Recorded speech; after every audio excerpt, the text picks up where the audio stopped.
And we're live. What's going on there, brother? What's going on, sir? What's popping? Hey, man, we making it, man, making it. You know, we back in it one more again. Yes, You know what sir. I'm saying? With, this deep dive into the Bantu brother Jabari debate, man. This has been fun, man. This has been fun, man. Definitely. I'm enjoying it, bro. I'm enjoying it. You know, I got a bone to pick with you, though, bro. Uh-oh. What's good? I got a bone to pick with you, man. Uh-oh. What I do? I'm So, sorry. I'll repent. I'm sorry. so here's the thing, right? Here's the thing. You know, I know we're about to get into some dope stuff. We're gonna dig into this Bantu round or whatever. My concern is this, though. My concern is this. Yes, sir. On your channel, I'm saying for the last session we had, I'm saying we was on BK Apologist channel, breaking down Jabari's round 3. There were so many unexpected bars.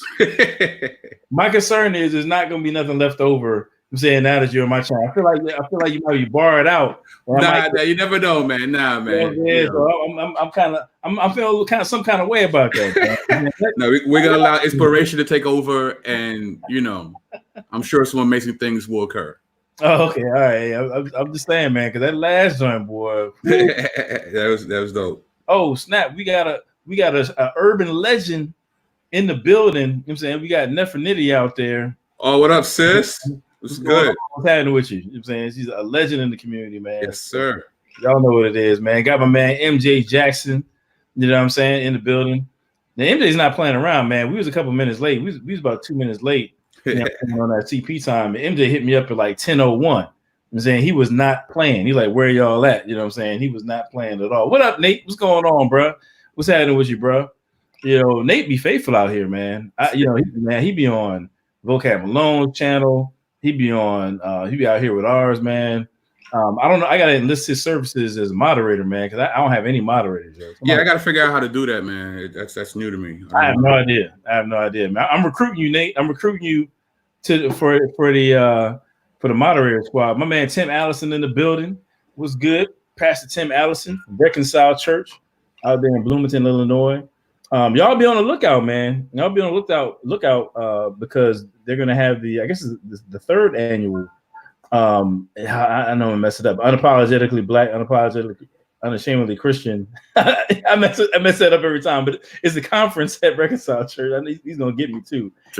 I got a T-shirt and everything. I still be messing it up. That's bad business. That's bad business. Yeah, man. He's probably gonna mark me off the. I'm supposed to be speaking there again this year, but he might take me off. He left the name up, Jazzy 1234113. Okay, that's a lot of numbers there, man. Yeah, the mathematics. All right, what's happening with you there? You know what I'm saying? So, yeah. So anyway, man, what we got here tonight, man? What we working with tonight, man? What you got, bro? I mean, we're hitting up round 3, but this time we're gonna look at our brother, and Mr. Bantu. We're gonna really just break down what he was doing and just highlight a couple key points and elaborate. Timmy got you. He got you. He made sure. Unapologetically black, unashamedly Christian. There we go, bruh. Get it together. Tighten up. Tighten up. Faces. Tighten up, man. My bad, bro. My bad. Appreciate you though, man. Appreciate you. So yeah, man. I guess we'll go ahead and get into round 3 of Bantu. Was in the building. Shout out. What's going on with you? Like I said, both. Well, actually, I'll say my commentary for once we kind of dig into it. But if you're ready, man, we can dive right into the video. Yeah, let's get it. Let's get it. Okay, cool. So let me go ahead and share my screen here. And from the time that we first started this series to now, I'm still no faster at sharing my screen than I have been, from the beginning. So I'm doing the best I can with it. We'll see what's happening. Rox B in the building. What's happening with you? Good to see you out here. All right. So you good? Can you see my? Can you see? Yeah, I can see it. All right, here we go. This is the beginning of Bantu's round 3. All right. Home stretch. Well, thank you, Brother Jabari. If it's okay, I'm going to make a presentation, but then also may slip a few questions just because I understand. I think I'll have the final rebuttal, so I want to be able to slip in some opportunities to respond even now that you can add into your rebuttal preemptively. But thank you so much. I agree with so man. much. You know what's crazy, man? Like I'm actually gonna stop it already, bro. I mean, it's crazy as it sounds. It's like 5 seconds in. But you know, I just want to make a quick point that I don't know if we've actually covered yet. What's up? So this may sound insignificant, but understanding debate format is so crucial. You know what I'm saying? It's so crucial. Like, I mean, if you listen to what he just said, you know what I'm saying? He has an awareness that, okay, I'm going, you're going to have the last rebuttal and so on and so forth. So he's making sure that he gets everything on the table. I'm saying before he really digs in. He's cognizant of that in terms of in his presentation.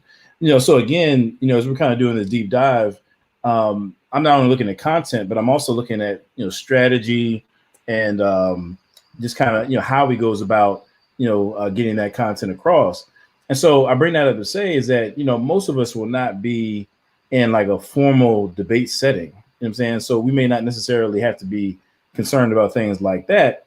But even in regular conversations, you know, there can be times when we may paint ourselves in the corner unnecessarily, or there may be times where we maybe take on the burden of proof unnecessarily and things of that nature that can really have an impact on how a conversation plays out, you know.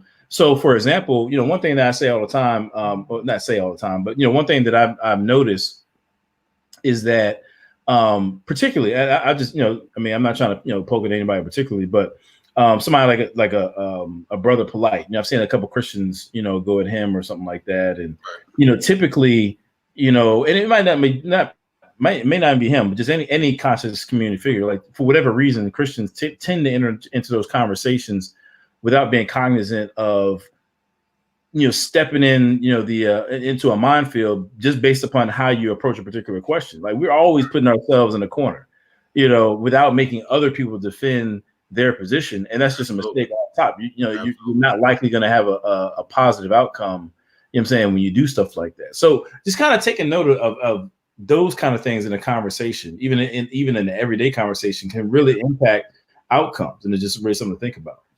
No, absolutely. I mean, it's important that if you're going to engage in this type of conversation, both parties have to understand what exactly is the subject matter of that particular conversation.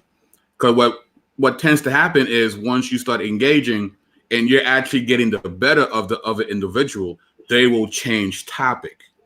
Or they do the 5,000 daggers at you, and if you can't block all of them, then somehow they walk away with a victory. Right? So it's important to frame the conversation. Okay, what are we talking about? Okay, if we're talking about that, what does that mean? Okay, what's your position? All right, let's go. There you go. I give you a perfect example.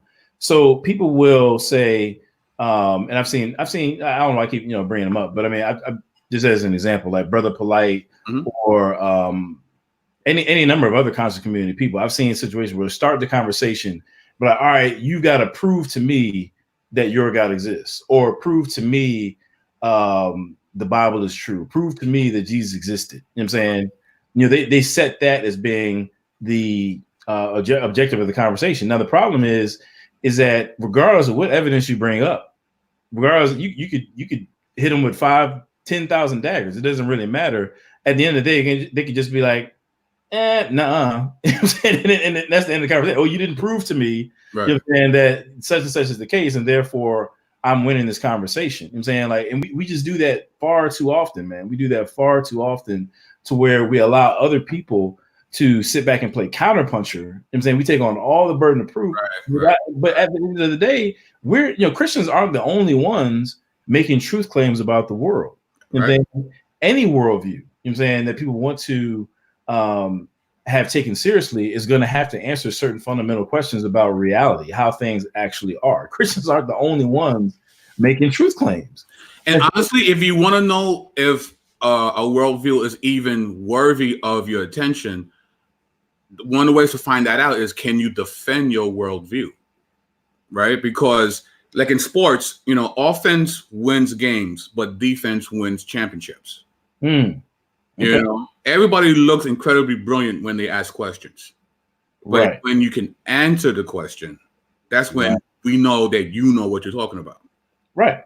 So exactly. So I just want to kind of throw that out there, man. You know, again, you know, we're just kind of looking at everything from A to Z. Yes, sir. You know, seeing what kind of lessons we can glean from it. That's just something that kind of popped in my mind. But let me get back into it here. All 3 seconds of his presentation will be conversation. Unintentional bars, yeah. Unintentional bars, yeah. The need for us to work together, and pretty much most of the things you had to say about various Kemetic movements and the positive things they bring to our community is things that I've seen and experienced and appreciated as well. So with this last, portion about, Bisrat or Kemet, who has the answer for Black America? I'd like to take this again. I kind of like to present some information, and again weave some questions to lay out throughout in 2 particular ways. And what I don't want to do though is, and it's because of my particular hymenot, which Meacham School of Hymenot is like theology. And so this is an Ethiopian word for theology as well. So we use that. And my particular hymenot of the scriptures as it relates to kind of the Lord's plan for us in this world is not one of triumphalism, because the Yeshua that I believe in is one that told me that foxes have holes, but the Son of Man doesn't have a place to lay his head, and that we can actually expect persecution in this world. And one of the reasons that I find the Bisrat, the gospel of Yeshua, so compelling, and not only the answer for Black America, but for the world, for everybody, there's a lot of reasons I could give, and we only got 20 minutes. One of the main reasons I want to do is actually that it best prepares us and enables us and empowers us to be witnesses of a kingdom, of God's kingdom on this earth, even while we have already seen it come to fruition in the person of Jesus Christ, and yet it is not completely. It's already present, but it's not finished yet at the same time. And we live in a world where there's brokenness and evil and darkness all around us. And I, again, my particular hymenot is not one of triumphalism, where I could point to the fact that the Black church is still the greatest source of civil engagement and organization, and source of hospitals and HBCUs and schools, eclipsing all other religious faiths combined in the Black community. And it has been that ever since the beginning of Black history in America, that it is still the organization in each Black community that makes a bigger impact across the Black community in various different ways. And that's not to not acknowledge the great contributions that other faiths have made, but as brother pointed out earlier, 8 in 10 of us are Christians, and so it's made a bigger impact. But I don't want to actually argue from that perspective, because again, clarity. I don't think those notification sounds. I don't think that's me. I think that's in the actual. No, that's the video. That's the actual video. Yeah, let me just clarify. That's the video. That's not I was about to stop it there anyway, but it's funny. Yeah, I got my alerts all the way down. So I'm just saying. No, it's the video. It's the video. No, it's the video. It's not you. Yeah. Now, like, after rewatching this, I don't think he meant to be slick, right?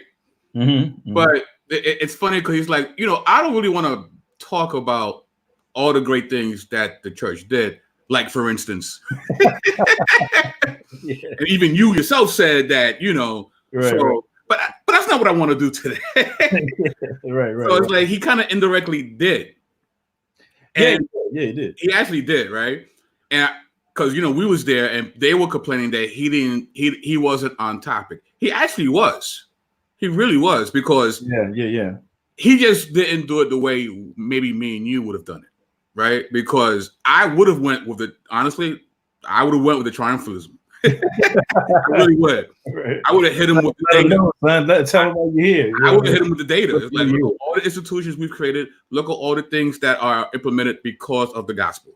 And you can't deny it because it's facts, it's history. Forget theology. Forget if Jesus is fictional or not. Look at what we did for the last 2,000 years, and you can hold that, right? So, but what's interesting, right?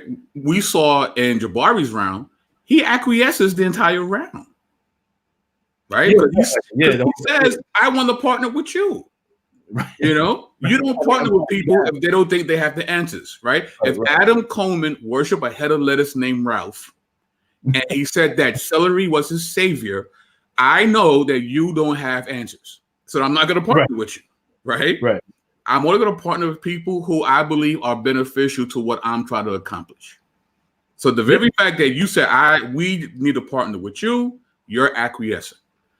And Bantu is saying, well, since you acquiesce, yes, we both agree that the Black church did what it did, right? And it's still doing it, right? Okay, now, and then he decides to zero in one particular aspect of our theology that definitely helps oppress people.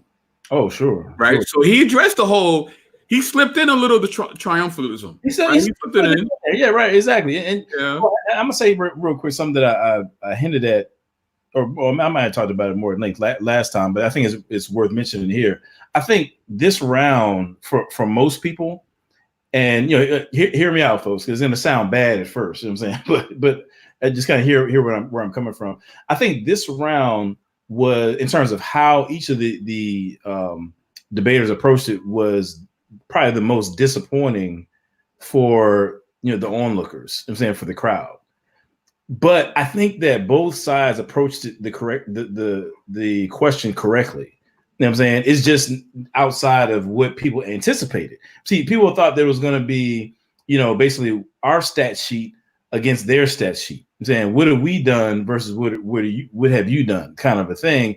Or they thought it was going to be, I'm going to give you this itemized list of the steps that we need to take, I'm saying, politically, economically, and so forth. I'm saying, like, that flow from my worldview. I'm going to give you these steps that's going to put our community in a better position in this world. That's really what what I think most people anticipated from this round, but neither side answered it that way.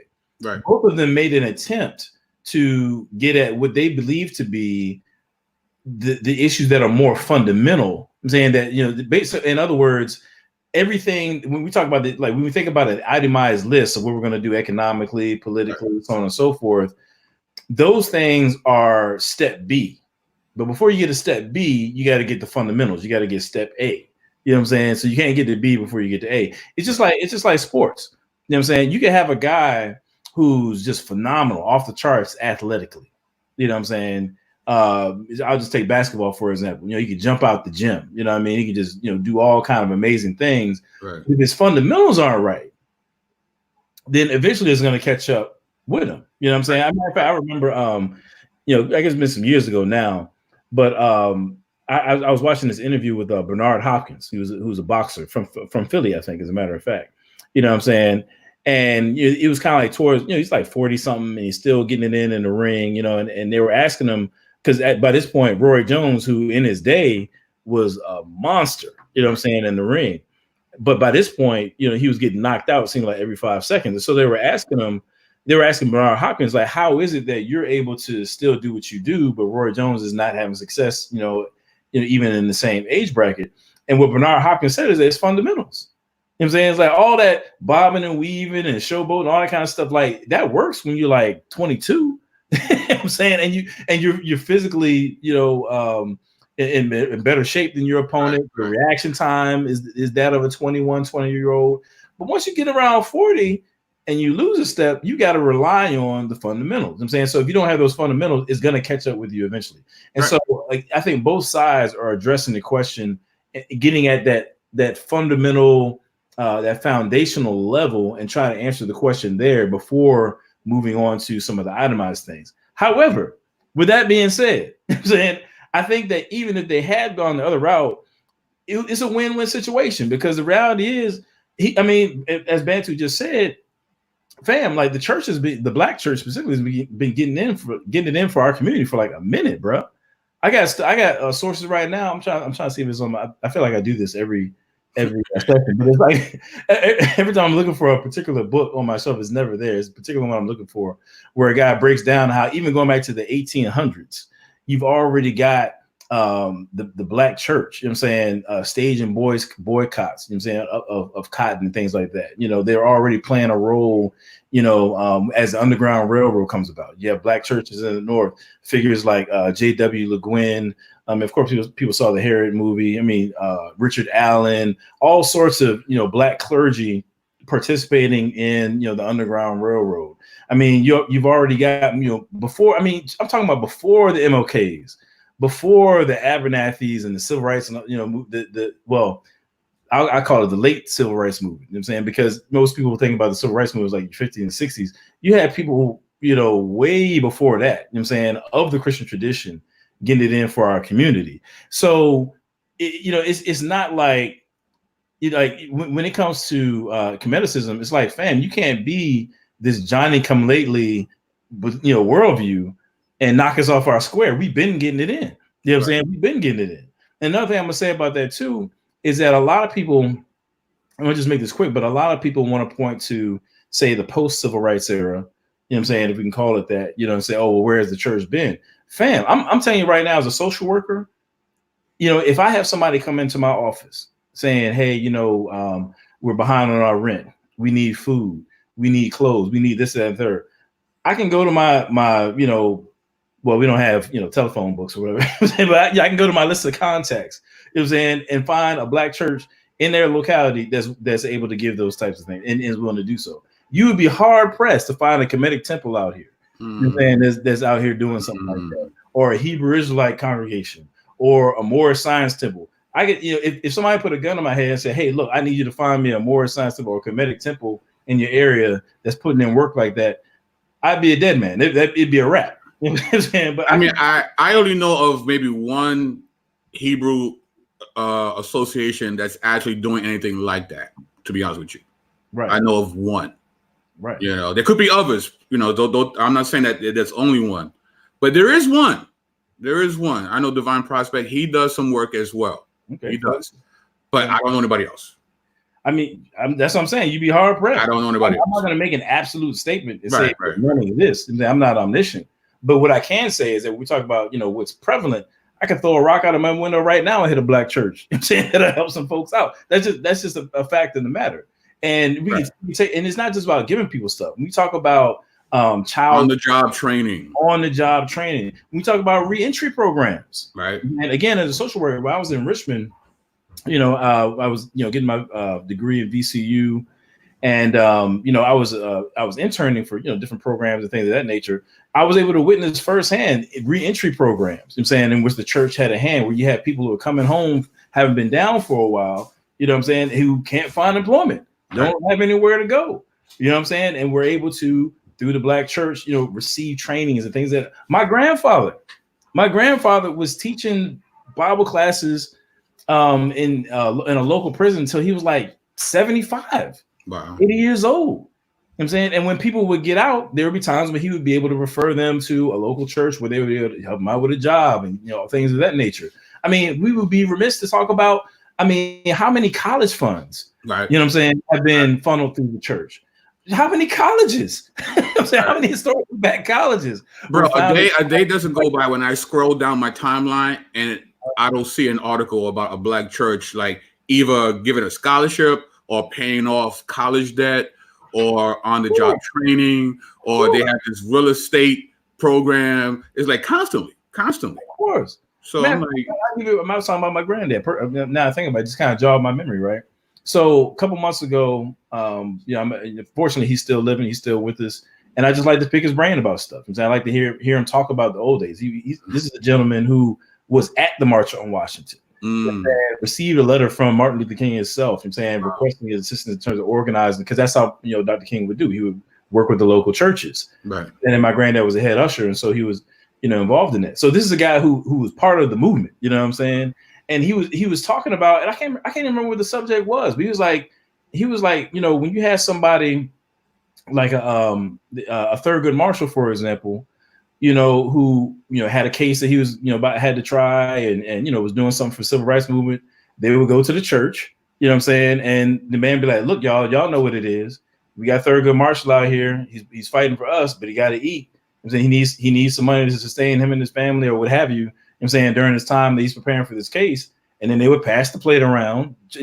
Conscious community always talking about churches passing the plate around in some negative way, but in this instance, for the civil rights movements and things like that, they pass the plate around, collect money to fund things like Thurgood Marshall, while he's preparing for this or that trial or whatever the need may be. So talking about the Black church, you can't.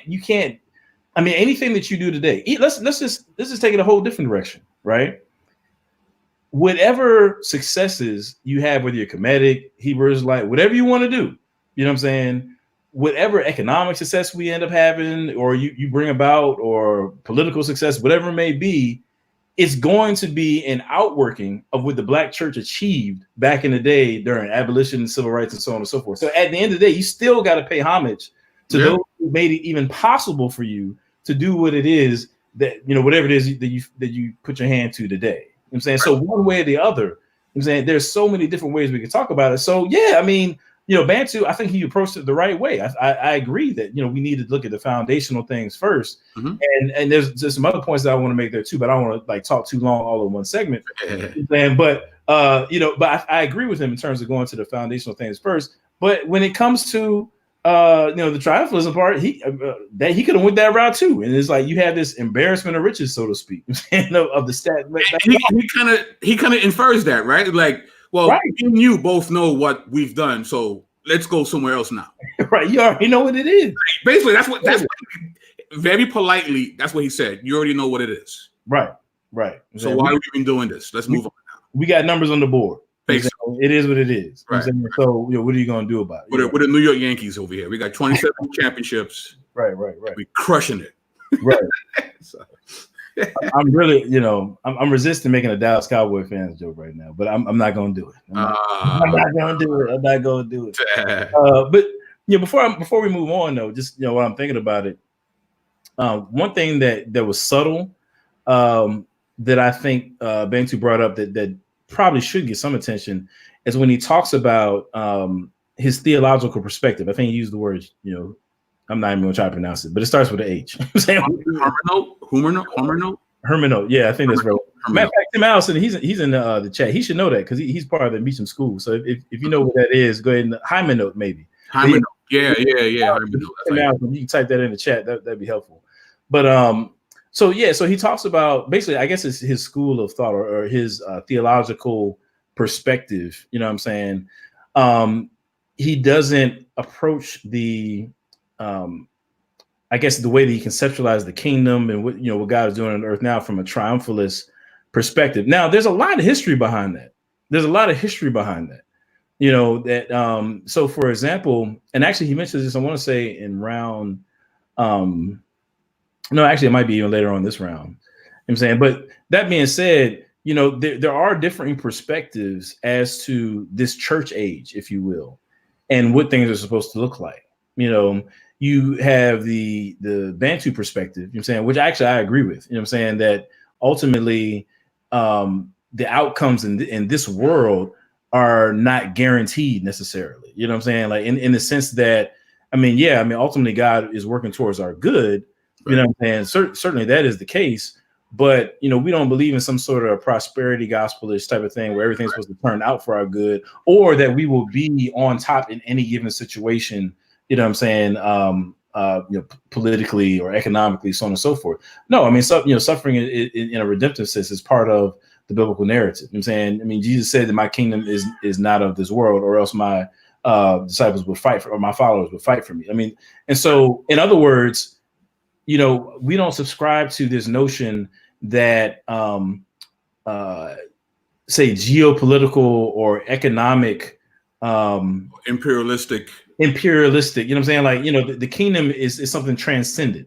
Right. It has an intersection. It interfaces with the natural world. Right. You know what I'm saying? But it is not like one and the same, such that we should always expect to be on top in any given political, you know, structure or economic. It takes those type of familiar motifs and subverts them, right? And that's kind of what he's doing. Like, we are part of a kingdom, right? We are, quote unquote, soldiers of Christ, right? But it's not in the way that the world defines warfare, right? So it's constantly turning these motifs and putting it upside down. You know, I was able to talk about Ephesians 6 this past Sunday at my church, and the whole idea of wearing armor, you think offense, but that's not what Paul's talking about, right? Because he's talking about standing, and after you've done all you can to stand. So he's talking about defense, right? So he's subverting the idea of the warrior as we're attacking. Like, no, we're defending. And I think that's the same vein in which, you know, Dr. Bantu is trying to, he's subverting these ideas of kingdom and conquest and using them in a much different manner, you know. So yeah, and let's be unclear. Now I'm going to kind of bring it around to, you know, white man's religion type of theme here that was addressed in the first round. What he's describing in terms of what he holds to is the opposite of what Jabari would describe as being the white man's religion. Now, here's why I say that. So, and I think actually Bantu says it, I want to say in this round, where this idea of Christian triumphalism, you know, in a natural sense, you know what I'm saying, is, and I think it's probably right, would have been foreign, you know, to the body of believers for like the first, you know, 3 or 4 centuries of the church. I'm saying, because you have these periods intermittently where you got this persecution, and even in the lighter end of that persecution is still, you know, this is Christians are an ostracized group of people. You know what I'm saying?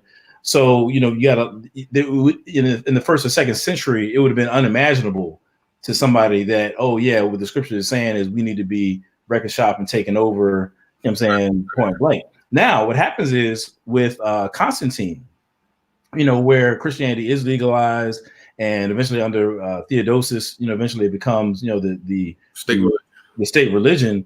Now you got a dynamic where the relationship between the church and the political structure of the world is now it's not the same. I mean, it needs to be reevaluated. Right. It's like, okay, well, we're not the outsiders anymore that are being stoned, killed, fed to the lions. Where do we stand in relation to the world now? And so actually it's out of that it's that you find you know, Augustine writing his work, oh man, I'm messing it up now. I talk about this all the time. Not Confessions, it's the other one. Dang, I don't know why I'm messing this up. City of God. City of God. Yeah, thank you. Yeah, exactly. So it's out of that Augustine is writing City of God, where he's basically saying, like, look, you know, the church is over here, you know, and it's in the world, and then you have, you know, the world, you're saying, over there, right. And they have to interact with each other because they're on the same physical plane. You know what I'm saying? Like, we're in the same space. We're not called to be hermits. Right. So, you know, you're in the world and not of it. So if there's this necessary interaction between the two, what does that interaction look like? And so essentially Augustine, you know, is like, okay, well, in all things spiritual, you know, so to speak, in all things in terms of God's revelation and what he's doing in the earth, you know, the church is preeminent. And then, you know, the Roman emperors and so on and so forth, they're supposed to handle the civil duties. I'm saying, making sure everything is squared away over there, but they don't have authority over the church. And the church has, you know, limited, if any, you know what I'm saying, direct, you know, authority in the world, so to speak. Right. You know, you got to keep those lines clear, right? And so that gets, you know, echoed in also Pope Gelasius the First, Duo Sunt. You know what I'm saying? He kind of articulates the same thing, and that becomes the model. Now, fast forwarding, you know, as you have the development of the more modern West, the more modern Western Europe, rather. And I'm talking about the areas where you have Anglo-Saxons, the French, the Germans, so on and so forth. You have a guy named Charlemagne who comes along, and he's a big fan of Augustine. You know what I'm saying, he's all up in Augustine's works, and he takes on this idea as the as a ruler trying to impose himself on Western Europe, that he's kind of the sword of the church, so to speak. He's the guy who's supposed to exercise this civil authority to bring order, and at the same time allow the church to piggyback on him, you know, in order to, you know, spread Christianity. And basically the lines begin to get blurred, I'm saying, particularly under Charlemagne, where, you know, there's this unhealthy marriage between church power and power of the world. You know what I mean? And so that's where you get this idea that the kingdom of God, you know what I'm saying, is in some way one and the same with the geopolitical power of this world. So Europe becomes this notion of Christendom. I'm saying, like, the geopolitical space of Western Europe is thought to be one and the same as, you know, the kingdom of God in some really, you know, deep sense. And so it's out of that you have this then merging of imperialism, subjugation, and things of that nature being, you know, hand in hand with what's going on with the church. And out of that's where the transatlantic slave trade comes from, and, you know, the Catholic involvement in that, and these lines are blurred between the church and the world. and ultimately it sullies the reputation of the church. And that's where we kind of get this white man's religion stuff. I'm saying it kind of flows out of that misunderstanding of what the relationship is supposed to be like between the world and the church. So he's saying, I'm not down with it. You know I'm saying Bantu is saying that's not how we get down. You know I'm saying we don't subscribe to the kind of view of where the church stands in relation to the world, you know, and we don't view it in a way that would lend itself towards the types of abuses that came from that theological misunderstanding of where the church stands in relation to the world. Right. I mean, we definitely have a different perspective when it comes to power dynamics, right? Because the whole letter to the church in Ephesus is about that. It's about how we internally deal with power dynamics, whether it's Jew or Gentile, right? It talks about husband and wife in Ephesians, right? It talks about parents and children and master and servants, right? We had all those individuals in the church in Ephesus. All right, we have these titles, but we're no longer of the world, but we're in the world. So how do we maneuver with our identities as sanctified people, right? So it's a different perspective on power and how one deals with it or not. Right. And again, the position that he articulates in terms of where Christians stand in relation to power and how we are to, you know, to handle that, the position that Bantu is articulating is literally like the polar opposite to the misinterpretation, I would say, I'm saying, of where Christians stand in relation to power that morphed into what Jabari would recognize as being white man's religion. I'm saying, so even this point right here is very subtle, but I think it was very important to note because even this position right here undermines this notion that Christianity is the white man's religion. He just, like, you know, again, Bantu just articulated a theological point that would not coincide with that.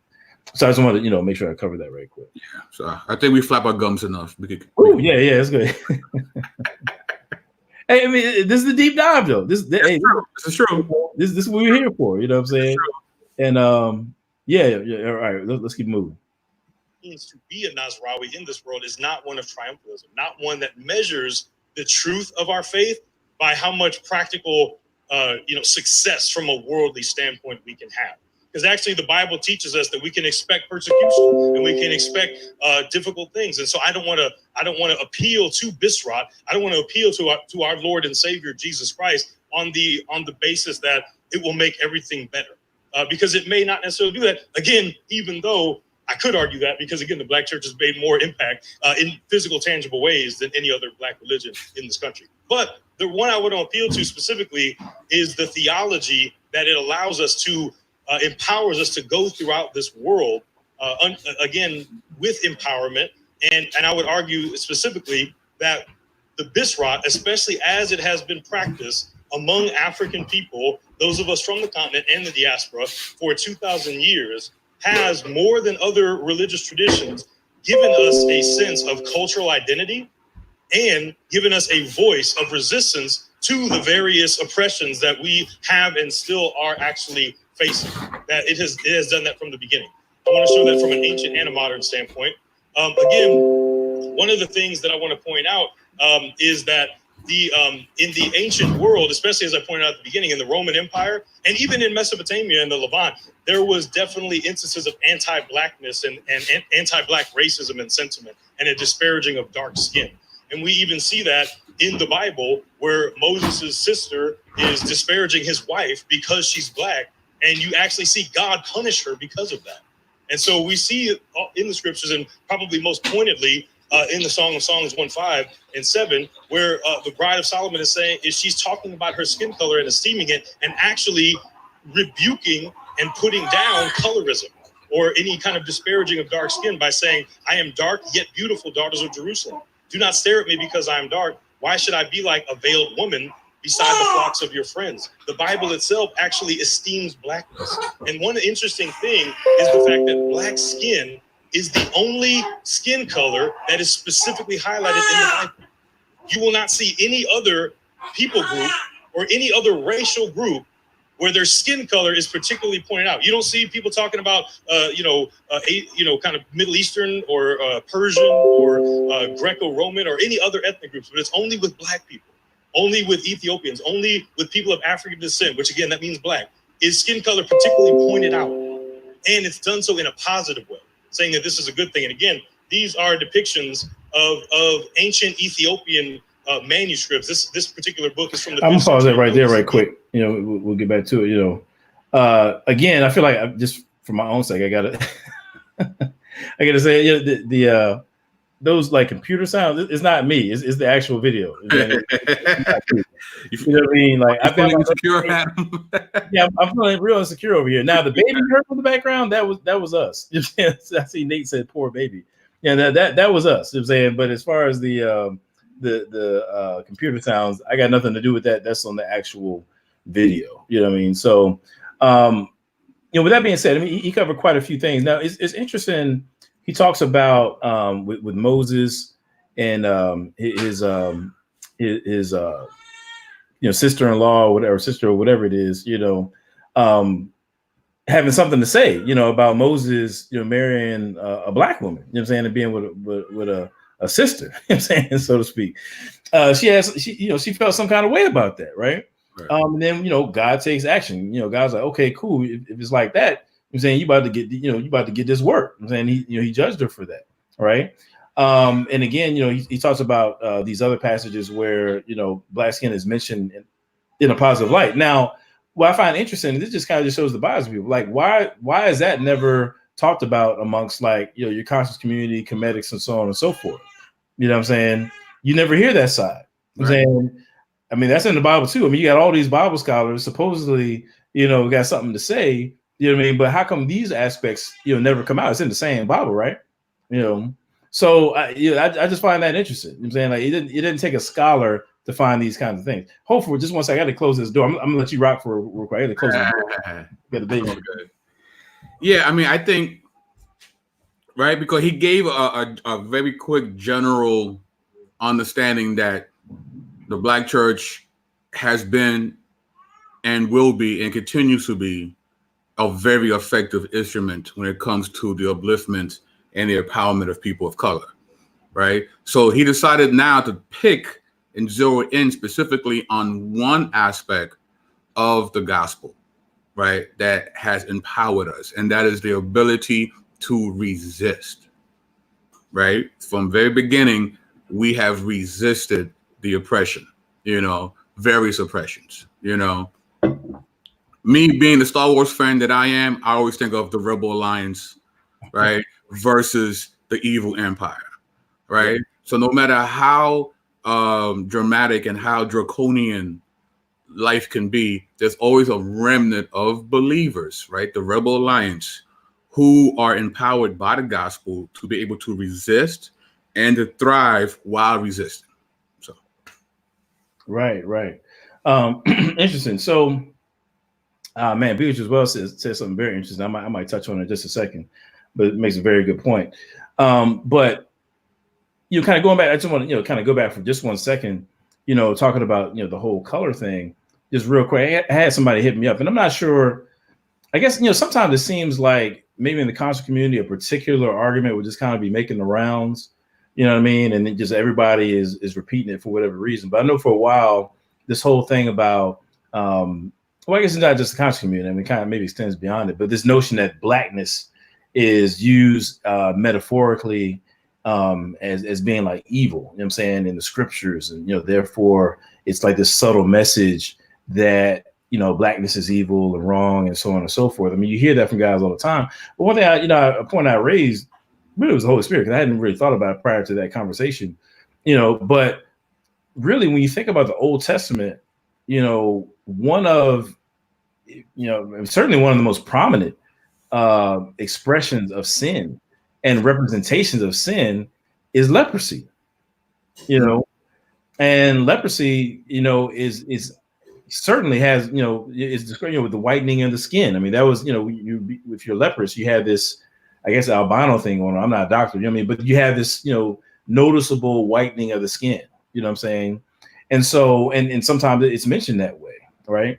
So when you think about a real condition that's used to, in a metaphorical sense, highlight, you know, sin, actually whiteness, you know what I'm saying, is used in that manner as well. Now, am I saying that white people are, sinful, blah, blah, blah? No, I'm just saying that the Bible uses various different methods to communicate the condition of man, and it's not the case as contrary to what these conscious community folks would have you believe. It's not the case that blackness is the go-to for how the Bible does so. Right. And we need to, really debunk that. Now, real quick, I just want to, make a point. Beatrice Wells brought up dealing with the approaches to power, and where Christians stand in relation to that. She said something about she wished that was emphasized or challenged more, rather, in our Western political climate. Much too often, the evangelical church, I'm just going to show it. The evangelical church promotes that it is that this is how it should be, and I think that's a great point. That's a great point. How our theological stance on these things definitely has implications for how we live our lives and how we engage in the world, right? And so I say it all the time, and I'm not, I say it all the time to friends. I'm not ashamed to say it publicly, but for example, secular conservatism, or the conservative side of the political arena, is not the political extension of God's kingdom. It's not the political extension of the church. It is not a compartment of the ecclesia. You know what I'm saying? Now, am I saying that somebody is wrong for voting along conservative lines? I'm not saying that at all. I'm just saying that whether you be Democrat or Republican, or if you want to render it differently, progressive, conservative, I'm saying liberal, conservative, whatever, I'm saying we have to understand that we always ought to be making a clear delineation, I'm saying, between our political persuasion and who we are in Christ, and as long as we keep those things in the right place, then our Christianity should be guiding all this other stuff that we're engaged in, so that we can rightfully engage in it. I'm saying it shouldn't be the other way around. Right. And being able to discern, and you made this point at the very beginning of these videos that me and you have been doing, that there's a difference between people who call themselves Christians and right. Christianity. Right? Christianity is the state of being like Messiah. Mm-hmm. If someone is acting out of pocket, that is not Christianity. I don't care if they call themselves bishop, elder, whatever. If they're not acting within the parameters of being like Messiah, that is not Christianity. And what happened is the mainstream has allowed white supremacy to operate under the guise of quote unquote Christianity. But once you understand what Christianity really is, and then you look at what they're doing, there is a clear distinction between the two. And I think us as followers, just by our example, will help clear and make that that line very clear in distinction. Absolutely, man. It's good to say it better, man. All right, cool. You want to get back to the video? Let's go. All right. Again, the Black and the proudly African features that are depicted in Ethiopian iconography. We have Jesus and Mary and angels and apostles that are all drawn proudly with African features, right? The idea of this white, blonde-haired, blue-eyed Jesus that looks like Thor or like Captain Jack Sparrow is completely foreign to this world.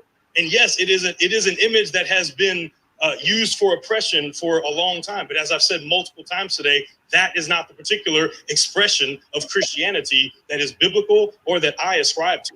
But there is this tradition, and I have to push back a bit on the comment that was made earlier, where it says, where I'm sharing with you all today an ancient term called bisrat. Let's say it one more time, bisrat. It's okay to pronounce that because that is actually your ancestry. That is the only African languages that has its own writing system that is still alive today. Whereas most people on the continent, unfortunately, use European writing systems. So it's deeply lamentable to me to have a pushback be that nobody calls it that. Why doesn't anybody call it that? Because white supremacy is so extensive. But that is completely inaccurate because, as I said, this is an ancient term that you can find in text that goes back to the 4th century, when again, Ethiopia freely embraced Christianity as its dominant state religion. This is not a new thing. I'm not telling you guys a new word today.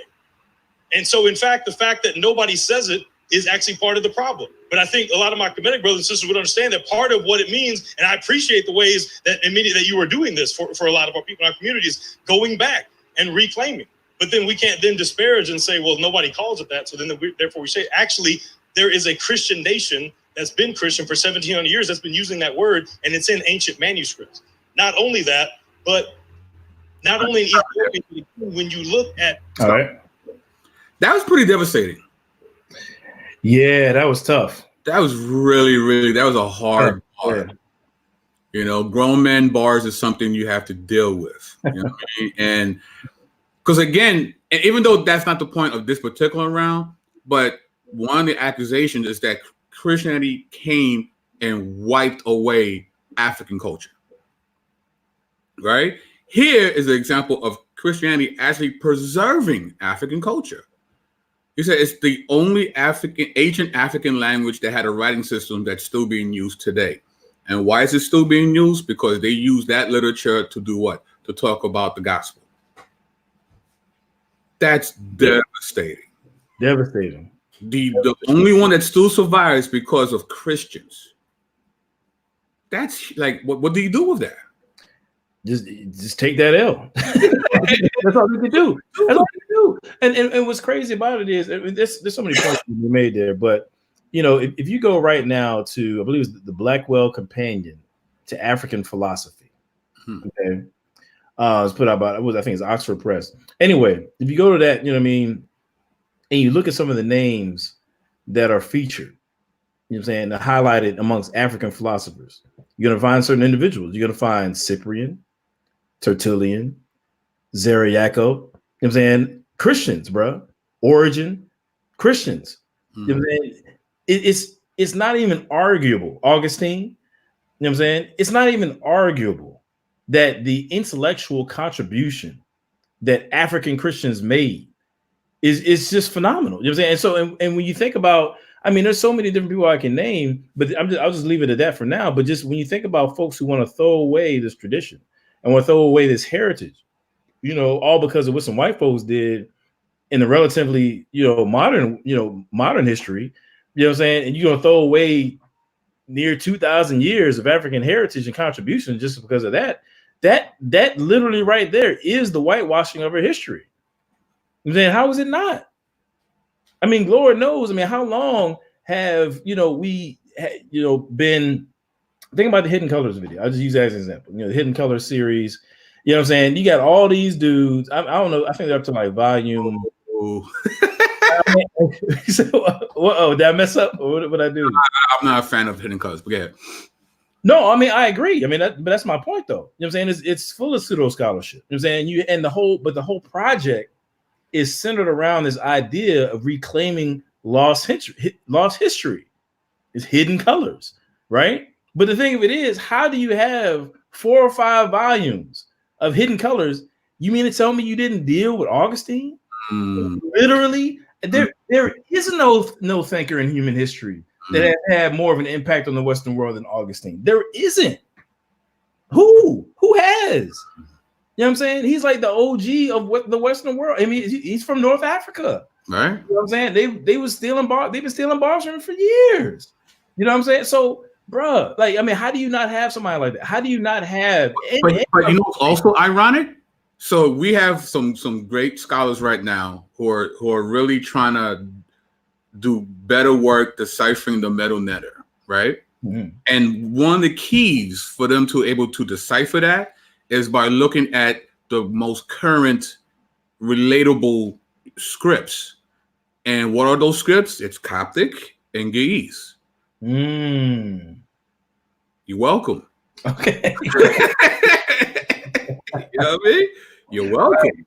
Right. Preserved by believers. And because we preserve that, you can now go in and understand and have a better interpretation and translation of the hieroglyphics based on the preservation of these scripts by Black African Christians. Right. I mean, what do you do with that? What do you do with that? You know what I'm saying? Perfect example. I'm just give one example, right? We're talking about intellectual history. Now, this is the stuff that they don't want to show no love to. But Tertullian, for example. Right? Now, when you deal with the issue of when you deal with the area of philosophy, okay, the whole project of philosophy is like one ongoing conversation about how the world is that spans generations, places, so on and so forth. And you have different people who make contributions to that conversation at different times, right? And so Tertullian, just kind of think of philosophy that way. So Tertullian, when he's writing his works on the Trinity, little do people know his works in terms of how he renders this notion of personhood and what it means to be a person. Okay, his thoughts actually ripple up throughout the Western world, and it had to and influence how laws are framed, this notion of rights and all these sorts of things. You know what I'm saying this notion of personhood largely draws from Tertullian's works. You know what I'm saying so. Right. So the same laws that our African ancestors here in the Western world, you know what I'm saying, were able to appeal to, the same concepts that we were able to appeal to in order to secure our freedom. Some of those, the ones that having to do with personhood and how we understand what it means to be a person, flow from Tertullian's work all the way back in North Africa, you know, over a millennia ago. You see what I'm saying? So like this idea, you know, of we're just going to cast off, you know what I'm saying, you know, all this history and all this heritage, you know, bump being a Christian because the white man, fam, do you understand what you're throwing away? Do you understand that? It's crazy. That's crazy to me. That's crazy to me, man. So, but again, to Bantu's point, the reason why I feel like they're not attracted to that because there's a lack of triumphalism in these things. Because when you look at these same amazing melanated minds, what are they saying? Well, all glory goes to God. I got all this from God. You know, if it wasn't for his saving grace, I wouldn't know these things. It is my pursuit in walking with the Creator that I'm able to do these things. There's no puffing up the chest. There's no patting yourself on the back. There's none of that. Right. But when you look at, you know, at least from the surface view at ancient Kemet, all we see is some amazing narcissistic structures. Right? And it's all about I'm mighty, I'm the king, I'm the best. I got, you know, the gold laid sandals with the special little gold pieces for each toe before I even put it in the sandal. You ever seen them joints? Some joints are amazing. No, I never seen. Bro, you got to go to these museums. Like these dudes were chipped out. You know what I mean? It's like, but it was all about them. It's me. Look at me. Look at me. Yeah. So to our base nature, we are naturally attracted to those things. Whereas when it comes to the gospel, it's not about you at all. It's all about God and his influence in us. Right? So Right. Powerful, man. Powerful. You know. But yeah, here we go. At early African history in Egypt, in North Africa and Carthage, in Nubia, and in Ethiopia, when you look at history from the time, starting from the time that Bisrat comes into these places, it's freely embraced. Nobody forces it on them. The white man does not force it on them. But these African nations freely embrace Christianity as their religion. And from that point on, the majority of literature that comes from these places is Christian in nature. It's Nazrawi. If you want to just study African history during this time period, from the 1st century up until going forward in Egypt and in Nubia and in Axum, you will find Christian literature left and right. Whether you want to look at Ge'ez literature or Nubian literature or Coptic Egyptian literature, it's going to be predominantly Christian. Christianity, Bisrat, literally gave us languages. It gave us literature. African literature from the first up until even way before the colonial period, Christianity was synonymous with African literature. You couldn't separate the two. They went hand in hand. And not only that, but architecture as well. There was unique styles of architecture in the churches of Lalibela and in the monasteries in Dongola and all throughout Nubia and Egypt. But unique styles of Bisrat that not only were different than the dominant oppressive Roman Christianity, but also preceded it. And this is something that has given what I'm talking about, Africans, a sense of identity and pride. One example that we see of this, and another thing, this is one of my questions that I'd like to propose if you could speak to, Brother Jabari, in your rebuttal. One thing that I haven't seen, one of the few things that I haven't seen, one of the two main things that I haven't seen, or I would like to see more response to, that I'm putting forward, that makes the idea that Christianity is a white man's religion, that it's forcing upon us, is the totality of the story, makes that claim untenable. It makes it impossible to hold to that idea, is two particular things. And one of them that I'd like you to respond to is that I haven't heard a response to, is the fact that that Nasrawi in Egypt were resisting the Roman Empire. The Roman Empire came in to Egypt and attempted to impose their own theology and literally kidnapped and murdered and tortured Egyptian Nasrawi. And so that has, I'd like to just see what in response to that fact, the fact that, again, Nasrawi were in Egypt and were being persecuted by the Roman Empire, as well as in Nubia. And this is an example of that.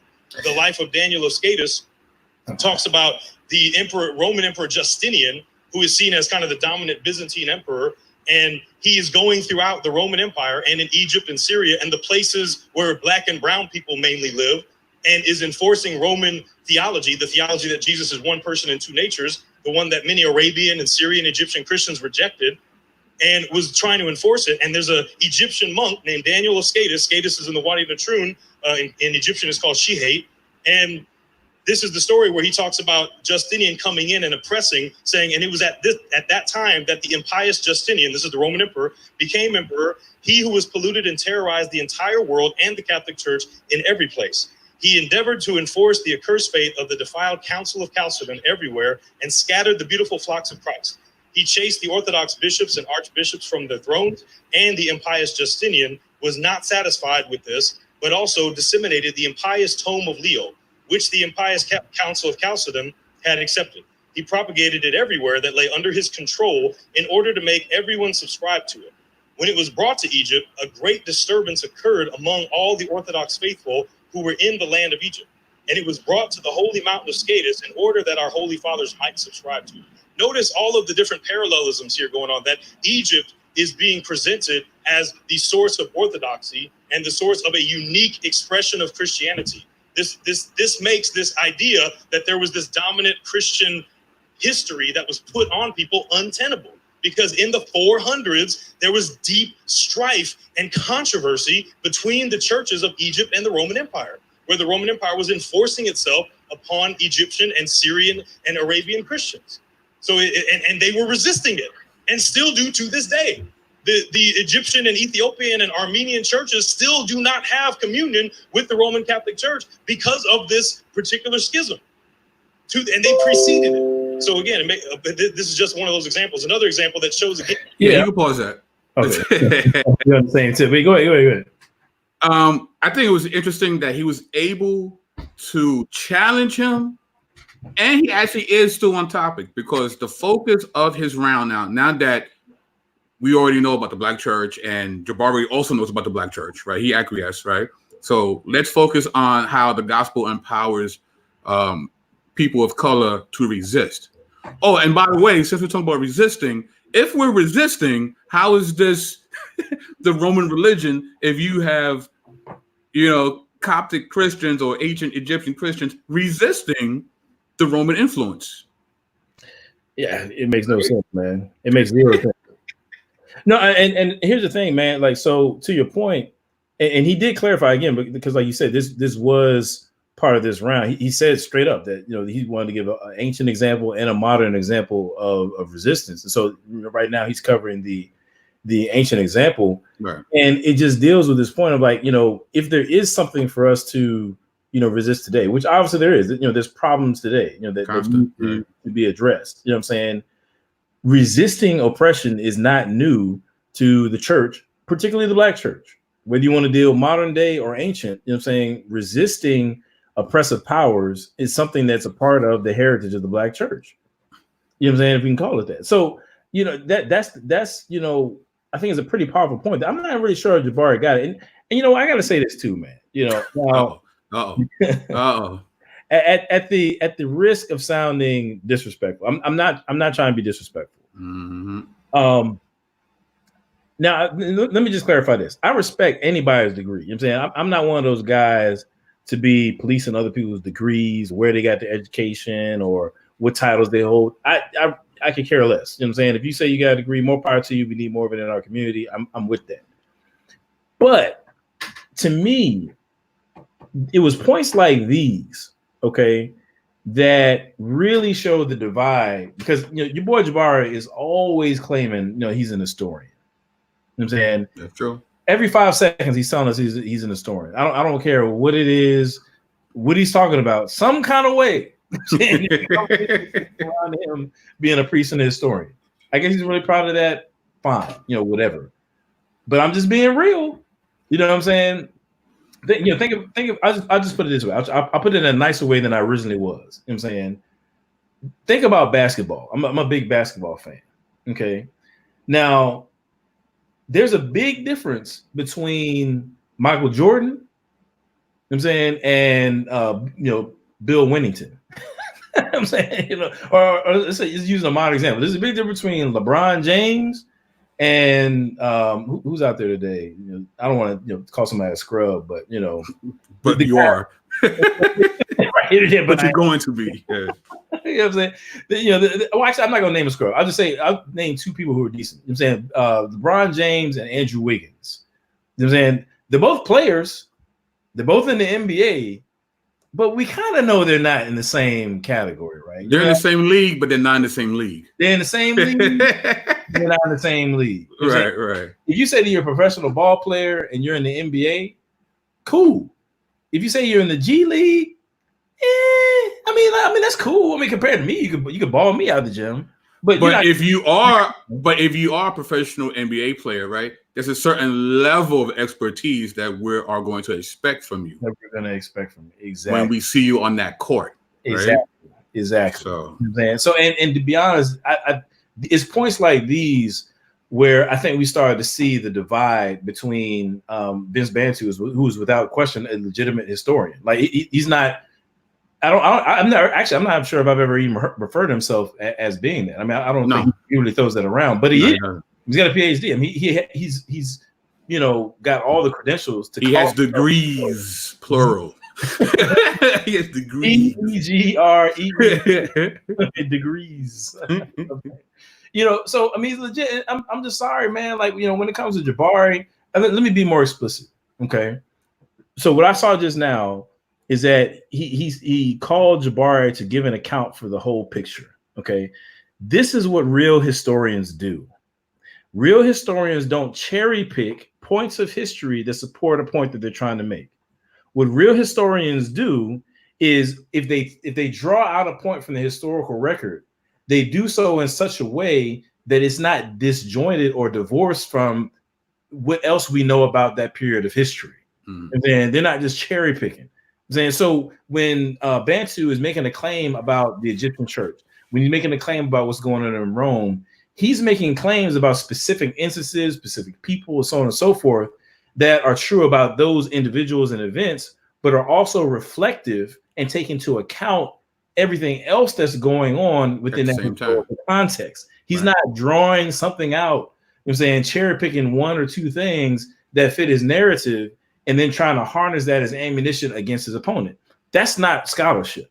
I'm saying that's what Jabari was doing. I'm saying Jabari was cherry picking from different parts here and there, not taking into account the scope of what we know about those time periods, right? And just trying to, get off on it. I'm like, fam, that's not scholarship.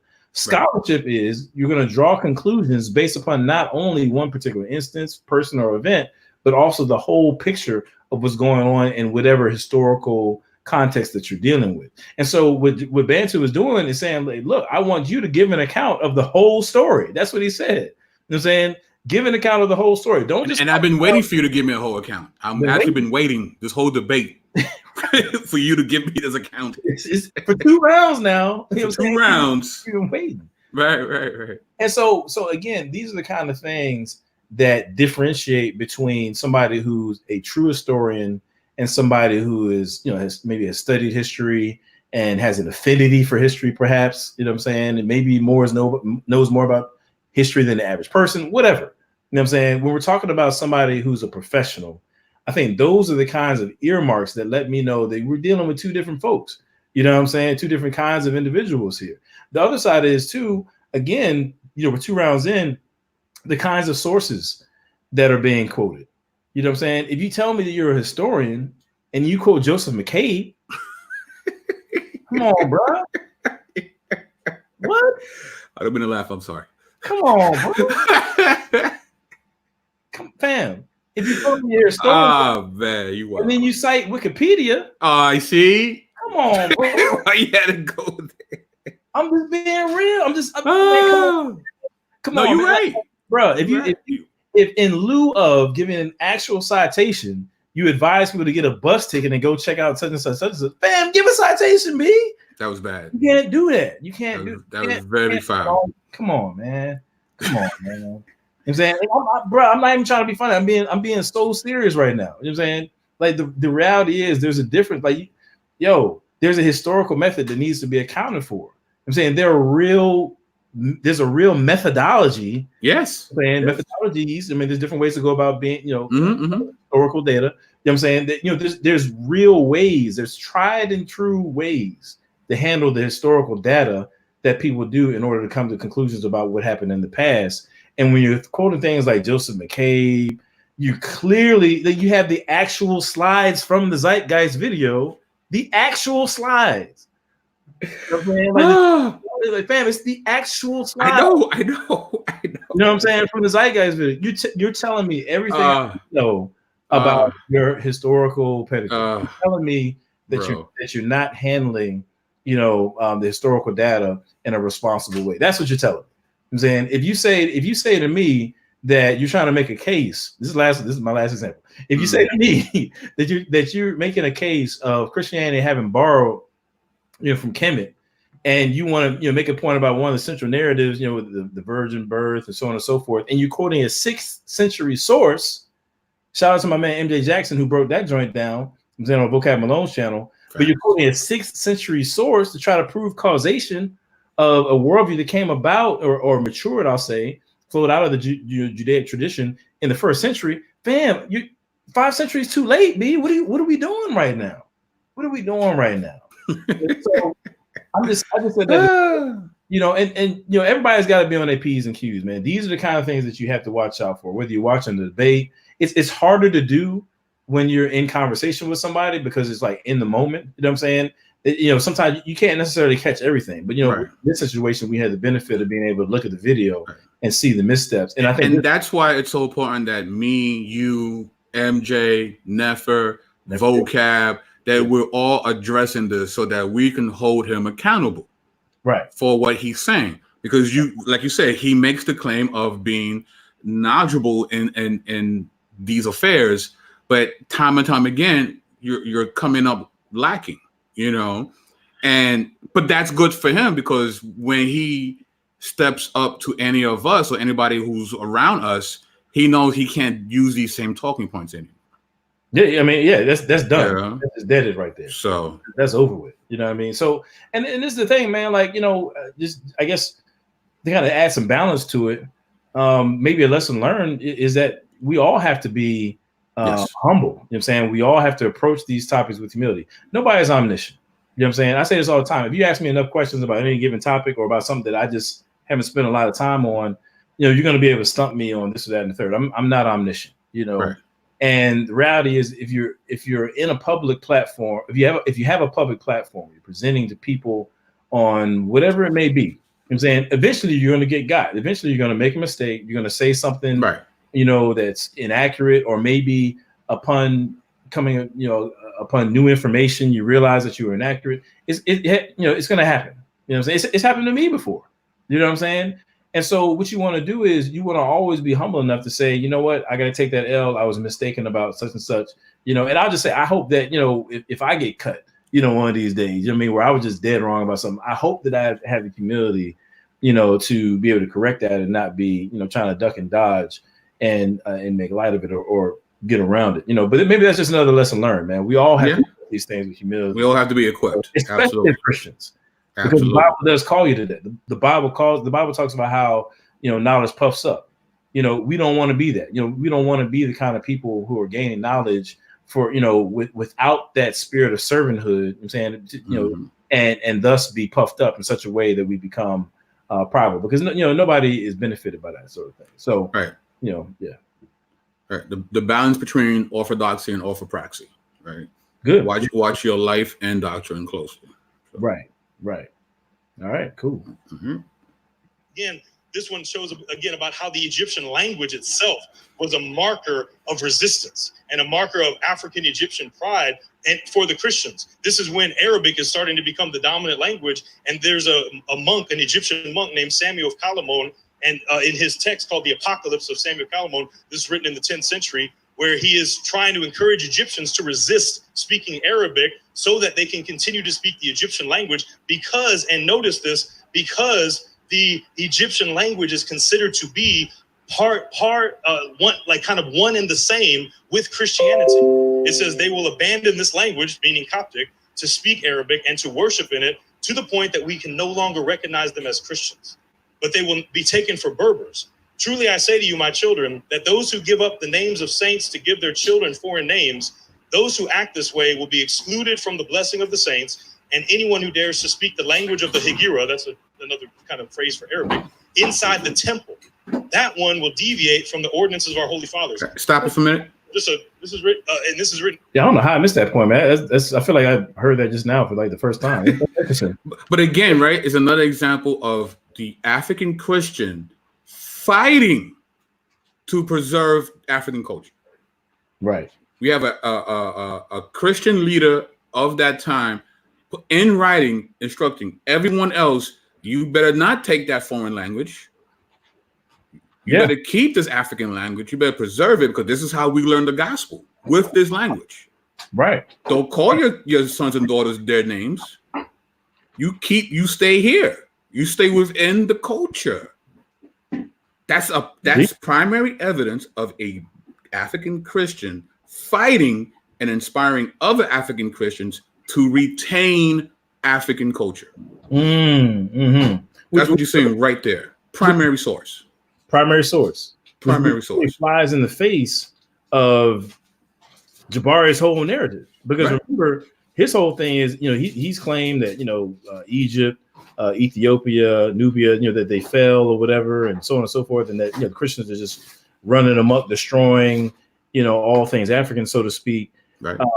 Because I guess whatever, but again, to your point, this flies in the face of that. I'm saying here you have a primary source of somebody saying, no, like we are preserving, this element of our culture, which, again, goes towards one of Bantu's earlier points, because he talks about how the correct biblical lens to view where we stand in relation to culture is that we redeem culture. Like we, those components of a culture, of our culture, or whatever culture you're in, that are out of step with scripture. Yeah, those are the kind of things that we don't rock with. Right. But anything that is, not out of step with scripture, those are the kind of things that we can redeem. The best stuff. We redeem it, and we can really make it more beautiful in a sense. So yeah, I think that's a pretty powerful point. Actually, and I'm going to say this too. Maybe somebody can fact check me on it. But I remember, I want to say about 6-7 years ago, when I was like really just starting to get into this stuff and, wrestling with questions about, white man's religion, blah, blah, blah, trying to get an understanding of it. I actually went to a Coptic church, here where I'm at, and I might have to use maybe another day to kind of tell that whole experience. But one thing that the priest said to me is that some of the chants that they use today, the content in terms of the words, have to do with, Christ, everything, Christian doctrine, so on and so forth.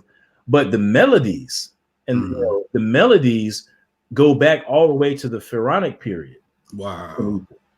I'm saying where basically songs, I'm saying that apparently were sung, amongst just the people during the time of the pharaohs, however long ago that was, and they basically just they give it a remix. They give the remix. They remixed it. Remix. So there's nothing wrong with the actual melodies. I'm saying those are just notes. You know what I'm saying? So they change the content to be reflective of something that will glorify God. But the whole point is it's just so powerful. I mean, to me at the time, that was just like I was just awestruck. That you have this ancient faith, like this ancient, Christianity that is so interested in retaining elements of the culture that are not contrary to the gospel. Like the gospel doubled as a time capsule. Interesting. Right? Interesting. Mm-hmm. We have the Bizrock, but we also have these other elements that we can actually redeem and put in.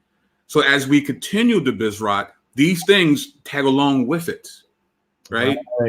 These scripts, these languages, these melodies are also preserved as well as the Bizrock.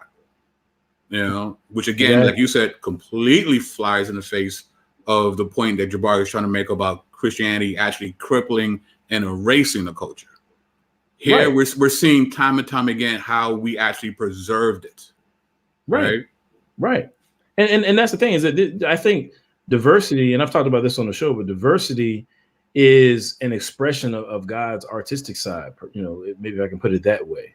You know what I'm saying? When you think about, the Old Testament, you got the 12 tribes of Israel. I mean, all those tribes, they weren't monolithic. Right. You know what I'm saying? Like, Paul was proud of being a Benjamite. You know what I'm saying? The Levites were proud to be Levites. There was distinction between these tribes. Sure. There was an overarching, point of unity.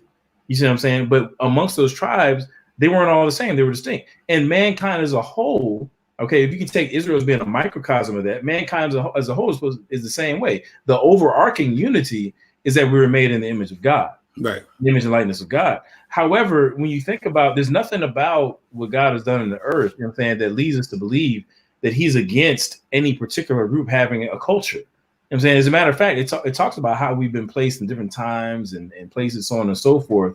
That's part of God's sovereign working. Well, God made us social creatures. Right? He made a social creature. We have the capacity to socialize, to interact with one another, and to operate as a collective. Well, if you have groups of people, who are, over here to themselves and they're functioning as a collective, they're going to develop cultures that are different than, some collective somewhere else. I'm saying there's nothing sinful about that. That's not an outworking sin. That's outworking of God based upon the fact that He's a Trinity, you know what I'm saying? And intrinsically social. He creates us in His image.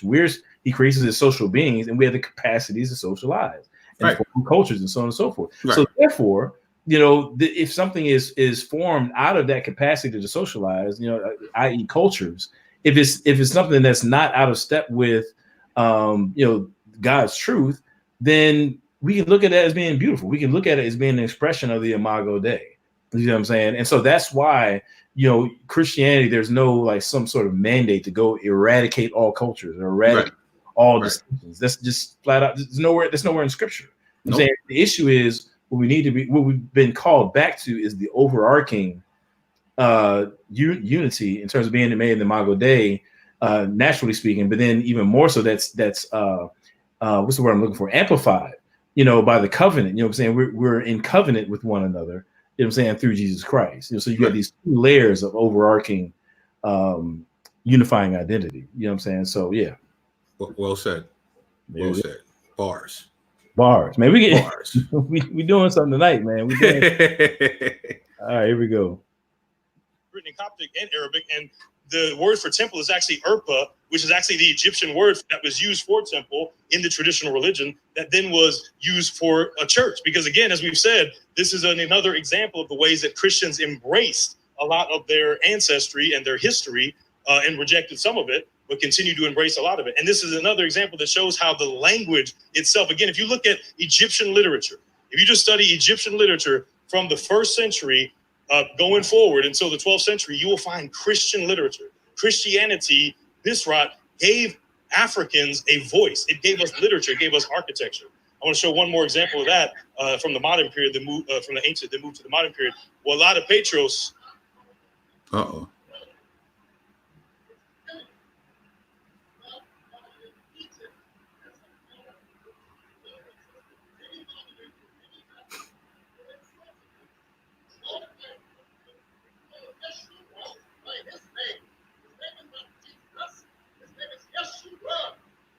Okay, Elder.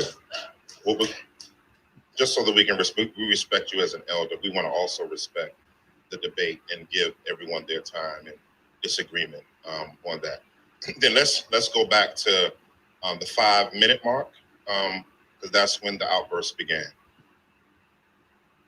All right. You want to address that? Yeah. Yeah, that was wild, man. Oh man. Let's take a step back from like the analytical. Like, I mean, so you and I, we had the debate. Yes, sir. At this point, I'm loving what's going on. I mean, we're 2 rounds in. He's kind of on the home stretch. To me, this is victory laps right here.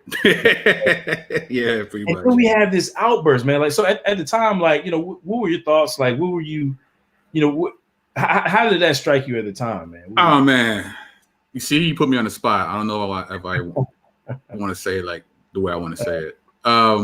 Hey, let it fly, man. We can. Yeah, you funny guy. Yeah, get in trouble. Do it. It of course it was definitely shocking. I didn't expect that to happen. The issue he had about Bantu using the word Egypt and Jesus. Now I could be wrong, but wasn't he using those words quite frequently throughout the debate? Yeah, I think so. Yeah, I mean, I think he would interplay with the word Kemet, and of course, he'll talk about the Bizrod and Nazrari and Yeshua, and he would say Yeshua. He definitely did say Yeshua throughout the debate. Then he'll say Jesus. So so I found it interesting that for some reason at that point he just couldn't take it anymore. Like, why at that point? Now for me, the way I kind of saw it, how can I say it? It kind of looked like he that was by design. That it wasn't just emotion, that he wanted to disrupt what was happening. I'm not saying that's what he wanted to do. I'm not saying that was his heart. But from me, not knowing him, being in the audience, that's kind of how it looked like. It looked like you wanted to disrupt what was happening, at least for a moment, for whatever reasons. So it was weird. It was weird. Yeah, it was weird, man. It was very strange, I thought, because now granted, I am somebody that tries to keep tabs on what's going on in the conscious community.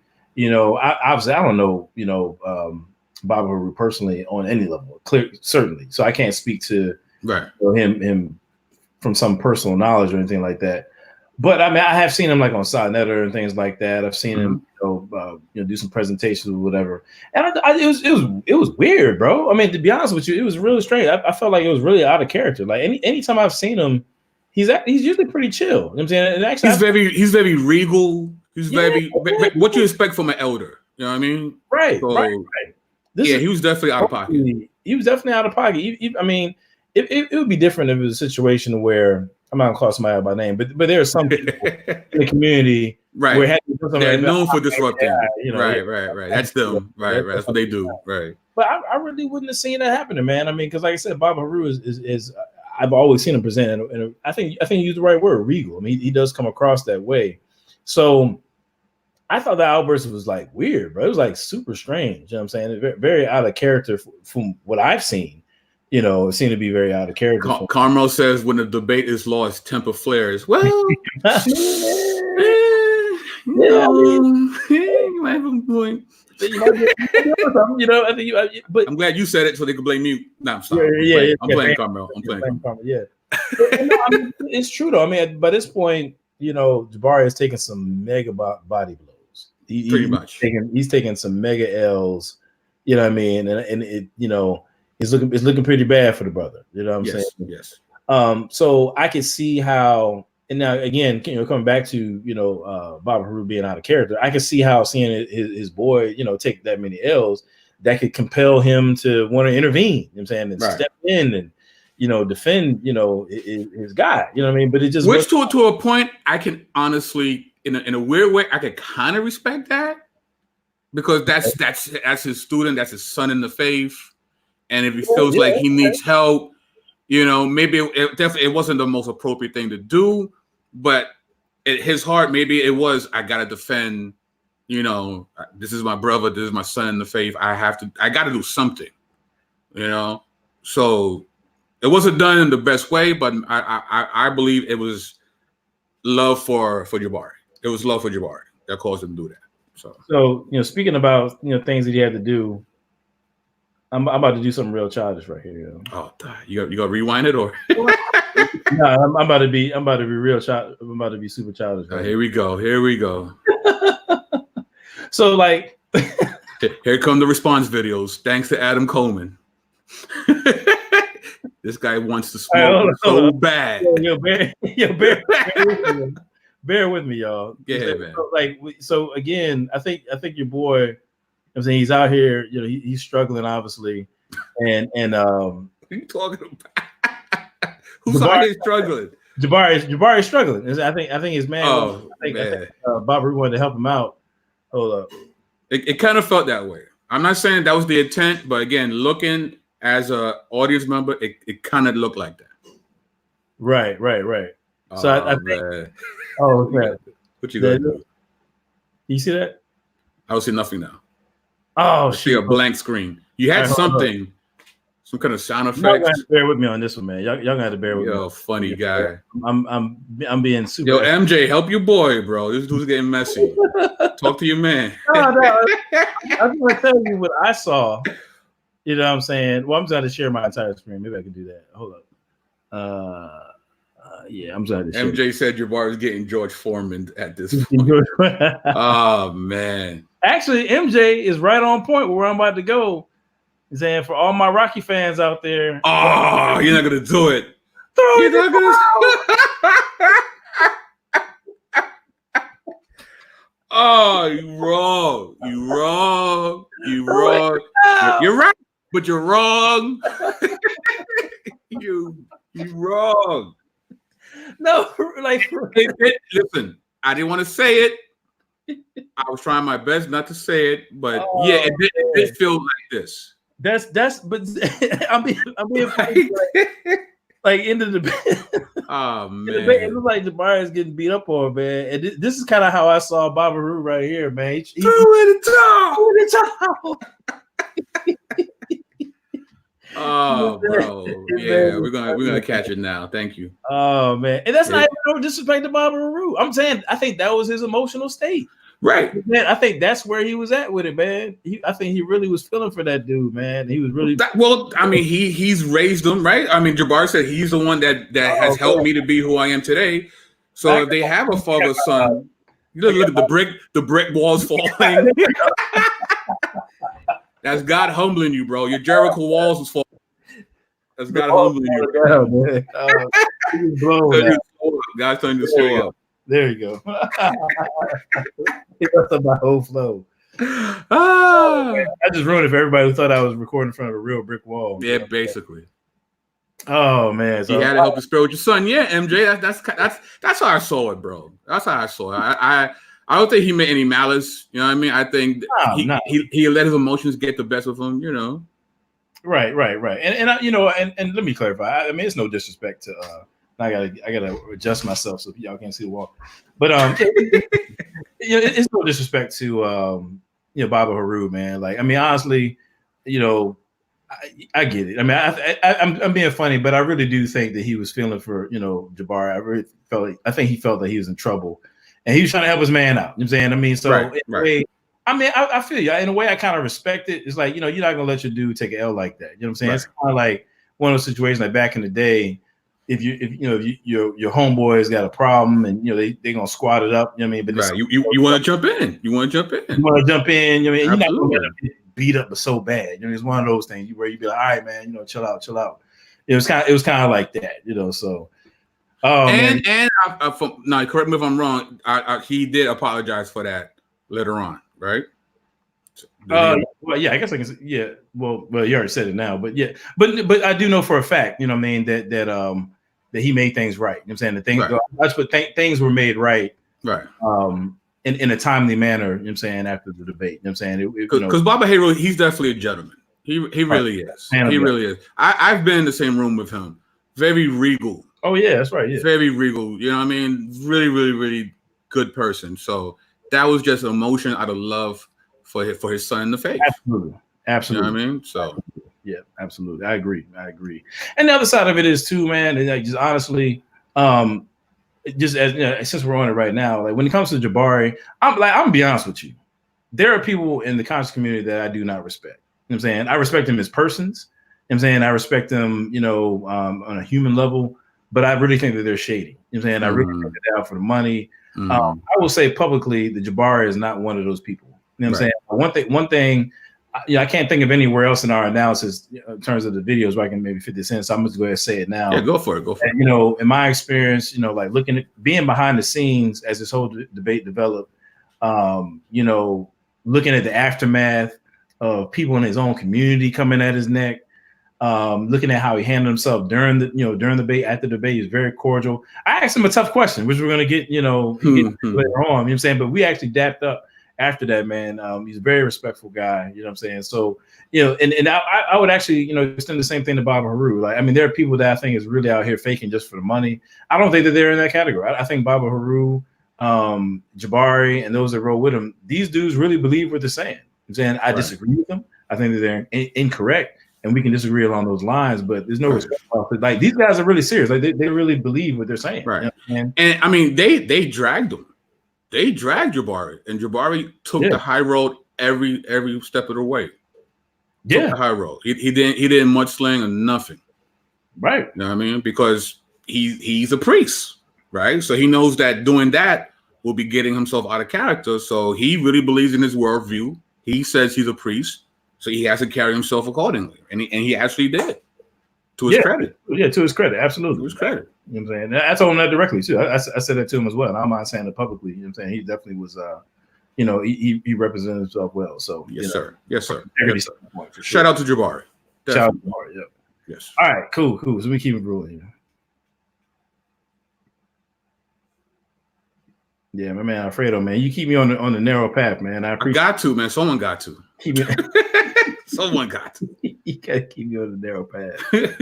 All right, y'all can see that? Okay, cool. There we go. If anybody has any pushback or questions. So this is an example. This is an excerpt from a text that was written in the 16th century when the Roman Catholic Church attempted to come into Ethiopia, which had been a nation of Nasrawi for over 1,000 years, and attempted to bring, just like they were doing. This is right after they built those slave castles and brought in Roman Christianity into Africa. They attempted to come into places where it hadn't been before.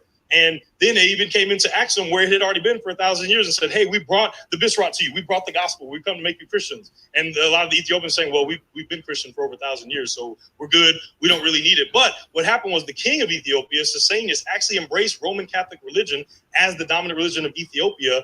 And that lasted for a few minutes because most of the Ethiopians rejected that because, again, they had their own Bisrat, which is not new. This is an ancient term. This is an ancient form of Christianity that preceded Roman Catholic Christianity. And they revolted and said, no, we don't want this. We don't want this European. Look at the words that she uses. And actually, it was a woman, monastic figure named Olata Petros, who actually defied not only her king, but also defied her husband, who went along with the king. And then she was chased out of her home, but she led a monastic movement and ended up galvanizing the Ethiopian people and resisted and rejected European Catholicism. Let me just pause right quick before he gets into this. Before he gets into the example, I just want to give another example of what I mean when I'm talking about handling the historical record in a responsible way. We could probably, I know I could go back through all three of these rounds, and I could point to things that Bantu said that could be taken out of context, could easily be taken out of context and used against him. You know what I'm saying? If somebody wanted to be on that sneak tip and be like, oh, I got you, they could take his words out of context and be like, oh, you said such and such, such and such, and try to use it against him. So, for example, he gives an honest telling about Catholicism in terms of some, bringing, whatever they was bringing, to areas where there had been no Christian influence. Right. And then also they attempt to do so where there had been, Christian influence already, i.e. Ethiopia. You know what I'm saying? Now that right there, oh, look, see, Christianity wasn't over here and they brought it over there and that, that's where y'all, but like somebody could easily take that and then try to flip it. You know what I'm saying? But Bantu doesn't shy away from those points. He's giving an honest telling of history. Right. You know, and so when you're standing on the truth, you don't have to bob and weave and try to avoid certain elements of history or try to sugarcoat certain things. For example, he talks about there's violence from Christians towards certain groups. He doesn't shy away from that. You know what I'm saying? Like, you know, you don't have to do those things. Right. Standing on the truth. Absolutely. And when you're handling the historical record correctly, because the more honest you are, then nobody can go back and be like, oh, he didn't say this part. Right. Or, why did you leave such and such out? No, he's giving you the straight up, you know, what the historical record says, and he's still making his points. So, you know, again, I think that's just evidence of him not cherry picking or not trying to shape his arguments or his retelling of history in such a way that it just favors his perspective. No, he's giving you history and he's showing you why it favors his point. You know. Yeah, I agree. All right. The son of Facilitus actually returned Ethiopia back to its original Christianity, to its Bisrat. And stop it for a minute. That's where the point where this. All right. And he didn't make this point, but he definitely could have, because it really would have hit the conscious community hard. So it was this black woman, this black African woman, who saw the commercialization of her theology taking place in her country. And she said, no, we're not going to do that. We're going to stay orthodox. I don't care if the king's converting. I don't care if my husband's converting. I'm going to stay true to the Bisrat. So much so, I'm going to defy two men who are leaders in my community, husband and king, the other guy. And I'm going to galvanize this battalion, this rebel alliance, to get rid of Darth Vader. Yeah. You know what I mean? An African woman did that. I'm saying, like, right. Shouldn't the conscious community celebrate that? They should. They should. Again, strong African woman, fighting for her convictions, leading and galvanizing people to keep a foreign interest away. We don't celebrate that?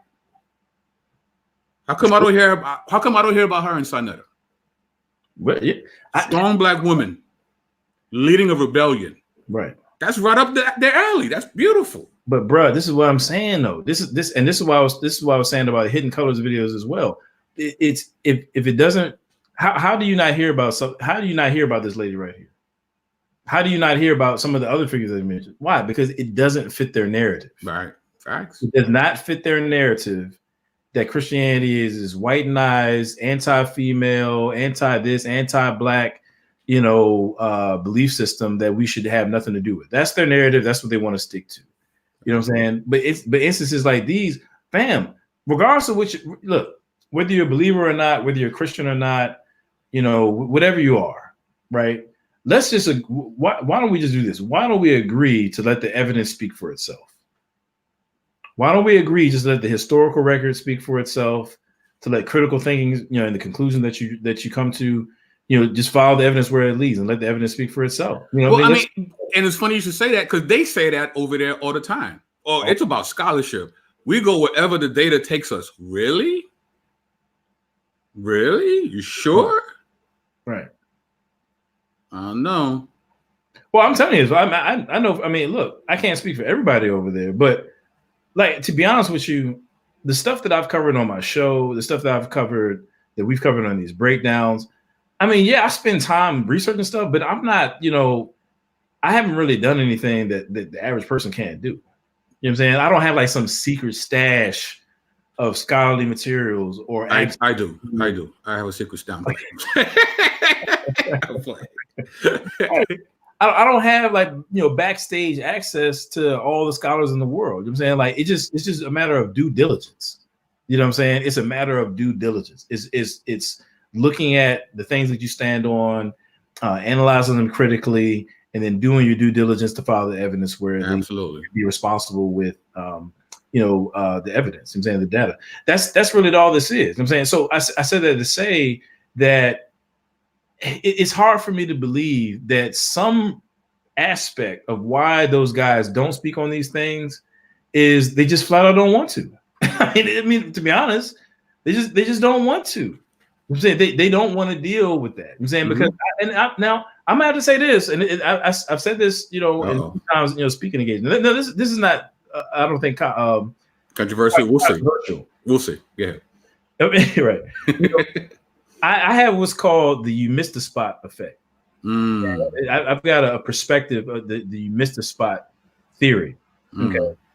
I believe that you have a number of people, and I think it's a great number of people who would say that they, grew up in church, were Christians, have a Christian background, so on and so forth. And for one reason or another, they left the church under the mistaken idea that Christianity is the white man's religion, that Christianity was not in Africa before slavery, that there were no black Christians before the slave master came, the good ship Jesus came through, whatever. Right. All these things, you know what I'm saying? And to add to that, misinformation or lack of information. They didn't know anything about Cyprian, didn't know anything about Tertullian, didn't know anything about Athanasius, didn't know anything about the lady he just shoot. I didn't even know anything about the lady he just mentioned. You know what I'm saying? Yeah, me either. There's all kinds of stuff that we don't know because we just haven't committed to study, or we just weren't aware. I'll just put it that way. And I think what happens is when you're confronted with the fact that you got a nation like Ethiopia that was Christian Christians of their own volition for over 1,000 years, well over 1,000 years before the transatlantic slave trade. When you got to deal with, you have the fact you have Nubia, right? That was also Christianized. Yep, King Silko. For about a century, I'm saying, or maybe over a century, not a century, excuse me, millennia, before the transatlantic slave trade. I'm saying when you have to deal with all those kinds of things and the information that we bring out on the channels and stuff like that, when you dipped out the church, you know what I'm saying, for lack of information, and then are confronted with these things, you know what I'm saying, you were like, oh snap, I missed the spot. And it's like, well, dang, well, wait a minute. Like maybe I left the church and I just did away with Jesus, but he's real. And this whole time I've been living any kind of way. I've been doing my own thing. Right. And I've been thinking I was God. Right. And I can just live however I want as long as I have the right vibrations, so on and so forth. You know what I'm saying? And now, wait a minute, what if I messed up? What if it's true? Right. Maybe I was wrong. You know what I'm saying? And I need to repent. And there really is this God who sits high, looks low, and sees everything that I've been doing. And I'm going to be held accountable for how I live and whether or not I rejected the gift of grace through Jesus Christ.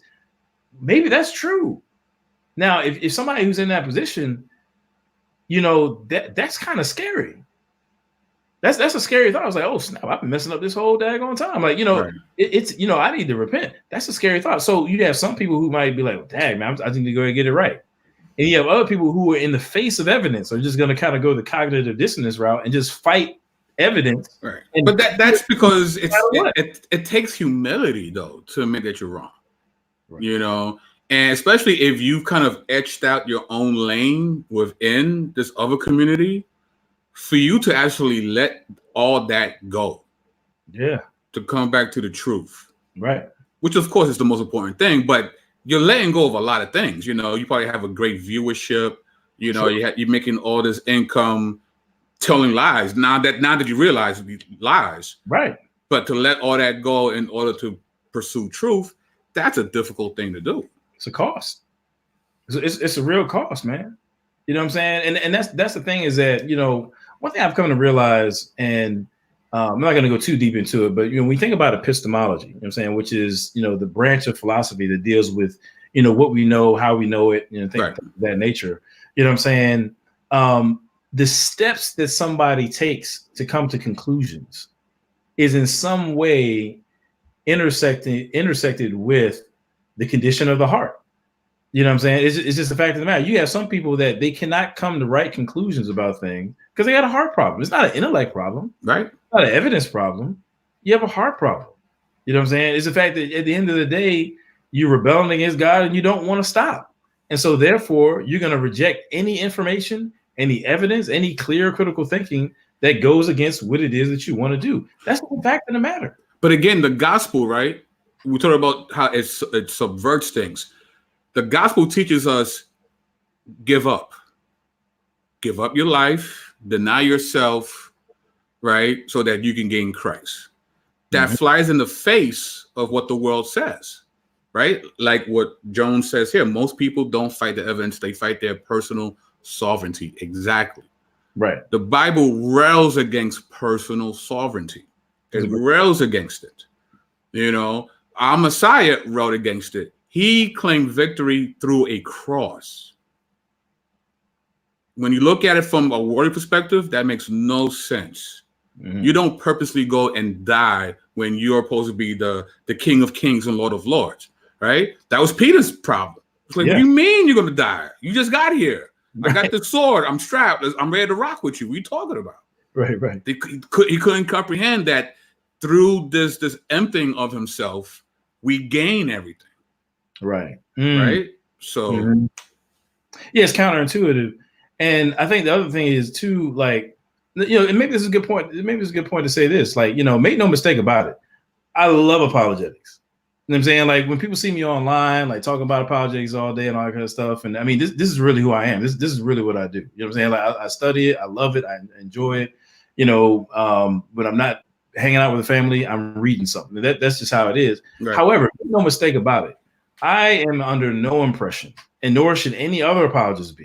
You know what I'm saying?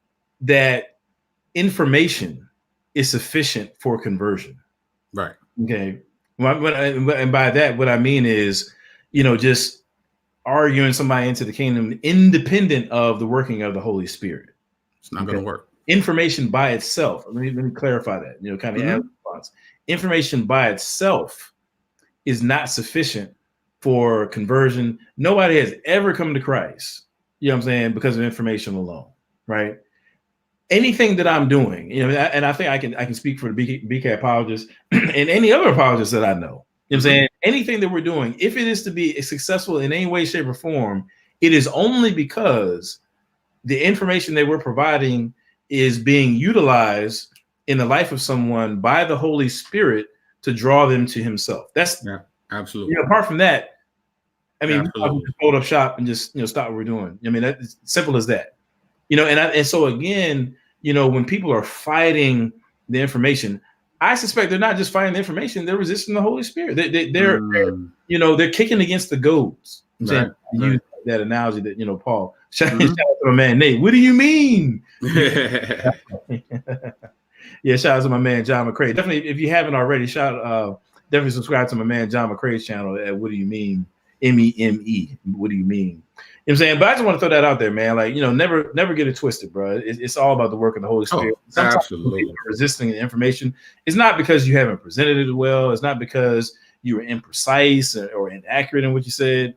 Sometimes we just gotta call a spade, man. Cats, man. We all, man, shoot. We're all rebels, bro. We all are. You know, and it's just our prayer that people stop rebelling against God and come to know Him. That's what it comes down to. So yeah. That's it. Pass the plate. Let's go. Here we go. Text comes in where it's a celebration of the expulsion of European Christianity, and this is a picture for a monastery, and actually the wait. We might have to rewind that. Uses is a celebration of what? I have no idea what he said. Yeah, rewind that a little further. Just I'm joking. Let's see. This is a picture for a monastery and Christianity. And this is a picture for a monastery, and actually that's where the point where this text comes in, where it's a celebration of the expulsion of European Christianity, and this is a picture for a monastery, and actually the wow, you know what? Actually, I mean, it's crazy. I mean, I've listened. I don't know why I've never heard that. I mean, like, seriously, I've listened to this debate a couple times, and I don't know how I missed that point. Yeah, I gotta find that plaque or whatever he's talking about. We gotta get that. Yeah, I'm gonna round it back a little. Maybe he says it. I mean, I'm not even being funny. I feel like some of this I don't know how I missed it. To its original Christianity, to its Bisrat, and this is that's where the Pomponius Facilitas actually returned Ethiopia back to its original Christianity, to its Bisrat, and this is that's where the point where this text comes in, where it's a celebration of the expulsion of European Christianity, and this is a picture for a monastery, and actually the analogy that she uses in this text is talking about the freedom, you know, as birds, like the African Christians now have from European Christianity. She says, "Blessed be our Lord God, who did not deliver us into the treacherous net of the Europeans." Oh, wait. Wait. How did I Wait, drop a bomb on that. Drop a bomb on that, son. You gotta drop a bomb on that. Rewind, come again. Rewind, come again. How did I miss that, bro? I'm not even being funny.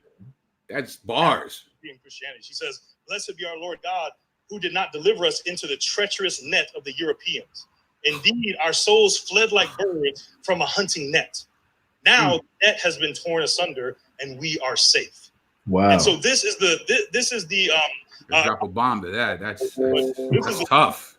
That has been among real African tough people, specifically the Bisrat spirit of African people from the beginning. That continues. Pause that. We have. What do you do with that? Man, I don't know, bro. I don't know. Because this woman is singing their tune. They love that, right? We got to get rid of European, kick them out of here. She actually did it, and she got a song. Bam. And I got a song. You want to hit it, go. You know what I mean? Like, she got a song. She got a soundtrack for the rebellion. It's like, that's great. Really? I mean, but she has a monastery too, though, dedicated to her. She got a monastery, a soundtrack. Man, I mean, like real talk. I mean, they're all about structures like pyramids and stuff like that. They're all about it's written on the walls in Egypt. You know? Right. This is somebody right here. This is a monument right here to this lady. You know what I'm saying? Who galvanized these Christians to expel this other foreign Christianity, right? Whoo, man, I mean, like we're free like birds. We out of here. We out here, son. Like, you know what I mean? It's like we don't celebrate this. So, was it Carmel Crunk said, what year is he referencing? Now, I know that I want to say it's in the 1600s because I got another source from that area that's dealing with the same thing, but I'm not 100% sure what year that was. But I did contact Bantu to get a list of the sources that he used for the debate, and he said he was going to shoot them to me. So, and I'm saying, bro, you didn't. What's the email? Yeah. What's up? He hasn't gotten it to me yet. You know what I'm saying? But I texted him. You know what I'm saying? So ask me for notebooks. That's it. You're done. You're caught up. That's it. Top away. I was going to share it with everybody. I was going to share, you know. Oh, okay. But I was going to just like post it in, you know, I guess I could put it in the description or something like that. He's going to send me his. I gotta get that book. That thing he's referencing right there. I gotta get that. I'm about to go back and listen to it, but I gotta get that joint. That joint is crazy. Yeah, that's wild, bro. That's wild, man. She had bars back then, B. That's crazy. But yeah, I guess you want to keep going? Yeah, let's keep going. All right, cool. We have one of the largest slave rebellions in South Carolina, the Stono Rebellion, where African slaves in South Carolina fought against white slave owners, and they were actually Christians. They were Nasrawi from the Congo and had been even before they came over in slavery and fought against this. You know what's crazy? I'm like, you know, people might think that I'm being funny. Like I don't know how I missed that. Like seriously, I don't remember that. I don't remember him saying that either. You know what I'm saying? But like, that's again, right? Like he's like he had so many like arrows. Yeah. You know how when you're carrying a bunch of arrows, some of them are gonna fall by the wayside. Right. Like, there's so many points that he doesn't even use. Right. I mean, like the fact that he just skimmed over the fact that there was Congolese Christians who came over the slave trade fighting against the oppressors. They already had the gospel. Yeah, and I mean the Stono Rebellion is a very well-known rebellion. I mean, it's not like as well known as like Nat Turner or something like that. But if you look up, you know, slave rebellions, like that's going to be, you know, the Gabriel Prosser, of course. You know, as I said, Nat Turner. The Stoner Rebellion, that's going to come up as well. But he's not even making it. He's not even highlighting that. It's like, yeah, that happened. Let's keep going. It's a sidebar. You know what I'm saying? Like, you know, oh, was that a dad guy dropped from my pocket? I'm sorry. Let me pick that up real quick. I'm sorry. That's you know what I mean? It's like he's on the B side of the album right now. That's a major point.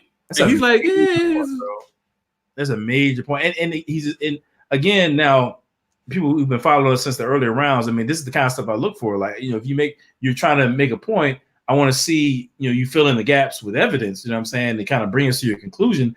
That, I mean, he's doing what he said he was going to do. He told you he was going to go to the ancient, you know, after the modern, right? Show the resistance. And he's going to give you the modern. He's doing being consistent. He's being consistent.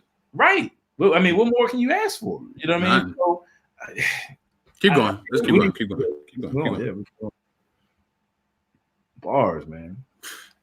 Wheatley, who in her poetry, in her public address to the Earl of Dartmouth, is renouncing slavery and European Christianity. Same thing with Oleada Equiano, who also talks very vehemently against the, kind of how the liberal devise liberal things, but by liberal things, that how they shall stand. They can say with pious Job, did not I weep for him that he that was in trouble? Was not my soul grieved for the poor? Frederick Douglass, one of my favorite quotes that really exemplifies again how from the very beginning, just like Olanta Petros and just like Shenouda and just like Daniel of Scatus back on the continent, even here, those of us that put our faith in Yeshua and those of us that put our faith in the Bisrat, who became Nasrawi, like Frederick Douglass, still understood the vast distinction between the oppressive white Christianity of the land and that that was being practiced among Black people. And so notice what he says here. He says, what I have said respecting and against religion, I mean strictly to apply to the slave-holding religion of this land, and with no possible reference to Christianity proper. Notice Douglas's word that there's a difference between the Christianity of this land and Christianity proper. Again, what I'm defending today is Bisrat proper. For between the Christianity of this land and the Christianity of Christ, I recognize the widest possible difference. So wide that to receive, this part is powerful, that to receive the one as good, pure, and holy is of necessity to reject the other as bad, corrupt, and wicked. To be the friend of the one is of necessity to be the enemy of the other. I love the pure, peaceable, and impartial Christianity of Christ. I therefore hate the corrupt, slave-holding, women-whipping, cradle-plundering, partial, and hypocritical Christianity of this land. Indeed, I can see no reason but the most deceitful one for calling the religions of this land Christianity. So when I'm distinguishing myself today, that's a mic drop moment. Yeah. It's a serious mic drop. Well, Frederick Douglass is my dude, man. That's my guy right there, man. They never talk about Frederick Douglass. Nah, they don't talk about Frederick. They never talk Frederick Douglass. They don't talk about Frederick. I mean, it was sad because, and this is something I talked about. I was talking with Vocab about, like, there's so much of Black history that has been sanitized of the Christian element. And of course, the Reverend Dr. K. It's kind of hard to get around that, but I mean, people like Frederick Douglass, for example, you know what I'm saying? I mean, who was more prominent in his day against slavery than Frederick Douglass? Who was more impactful, you know what I'm saying, against slavery than Frederick Douglass? He wrote the North Star. You know what I'm saying? That was his publication, rather. You know what I'm saying? His abolitionist publication. Now, mind you, this same Frederick Douglass, you know what I'm saying, published his abolitionist paper, the North Star, in the basement of an AME Zion church. Wow. See? He was operating out of an AME Zion church. Crazy. He was actually a lay minister. Frederick Douglass was a preacher. He was a lay minister of the AME Zion church. Anybody can go fact check me on that. Crazy. Anybody can go fact check me on that. That's you know what I'm saying? These are the things that you don't hear about. You don't hear about that He side. didn't even bring all that up again. Didn't bring all that up, man. He didn't even bring all that up. He's like, I got so much artillery. Bruh. I can't possibly shoot you with everything I have. I only have 2 arms. I only carry but so much on the stage. What do you do with that? He's giving you, I mean, come on, man. He went from ancient times to the modern. He's showing you the resistance. He's showing you how, the Bishrod is antithetical to what it is that Jabari is referring to as white man's religion. They're not one and the same. Come on, man. And again, these are the kind of things, like, if you're gonna come at me about Christianity being a white man's religion, if you don't know this stuff, if you can't tell me about Frederick Douglass, the other people he named, Olaudah Equiano, if you can't tell me about what's my man, Henry Highland Garnett, that's what I was trying to think of. If you can't say nothing about those guys, man, if you're not digging in the crates like that, we just really can't even have that kind of conversation. Shoot, he was talking about rebellions, man. We could talk about Toussaint Louverture. Toussaint Louverture led one of the world's most, if not the most successful slave rebellion. They literally overturned slavery in Haiti, fam. And Toussaint Louverture was a devout Catholic, B. You know what I'm saying? When they overturned slavery, it was from the French. I'm saying when they got rid of that, in their first constitution, they instituted Catholicism as being the state religion. You know what I'm saying? Like he was, and it was he got beef for that. Like Casper was mad at him for that. It was because you had the indigenous religions that was mad about it. Right, right. He stood on his square. That's what he was about. I mean, are we going to call him a sellout? This dude who freed so many people? They don't want to talk about that, yo. They don't want to talk about that stuff, bro. But this is right up their alley, right? Because they talk about fight the power. Of course. Fight the power, preserve the culture. Right? Those are two major talking points. Fight the power, preserve the culture. Come on. Clearly, man. Christianity did both things well. Marcus Garvey, B. What are we talking about? You know what I'm saying? Another guy, Moses Dixon. You know what I'm saying? Cassidy needed to do the knowledge on Moses Dixon and the Knights of Tabor, man. Like, bruh, come on, man. Come on, man. You know, so again, there's some, but these dudes are so intent on trying to just topple Christianity that they overstep all of this history that just based on the things that they rock with, they should rock with it. You know what I'm saying? Like, there's a lot because we're talking your language. Of course. We're talking your language. Like, come on, man. We really are. You want resistance? We do it here. Preserve the culture? We do it here. Right. Right. Forward thinking, progressive, we do it here. Great intellects, we got you right here. Women being empowered to lead and cause change, we got that here too. Right. So what's good? I mean, what's like where are you going to go after that? Where are you going to go after that? Yes, that's what I'm saying, man. And this is why I love so much about the debate is the fact that these kind of things can come to the forefront. Absolutely. I've learned so much just by doing these breakdowns and going back and researching stuff. I learned stuff just now. I mean, like stuff right here, right now. I'm not making this up. Like for whatever reason, somehow I missed some of this stuff, and I'm looking at it, and I was like, oh snap! Now I got to go back and study about that. You know what I mean? So it's just, so it's good for us, but it's also good for them as well, man. But it's this again. It's like, dog, you missed the spot. You know what I'm saying if you believe that that's not a spot, that's a gaping hole, son. It's not a spot. Right. That's a crater. You missed a whole crater. 2,000 years of African. You know what I'm saying? I be telling these guys, man, like, yo, man, no disrespect to Tariq Nasheed. I have nothing personal against those individuals, but yo, man, if you believe that the Hidden Colors rendition of what Christianity looks like is historical, fam, you've been lied to, B. You've been misled, fam. I'm not gonna bamboozled, led astray. I'm gonna take the moral language out of it. I'm gonna say you've been misled. You're mistaken.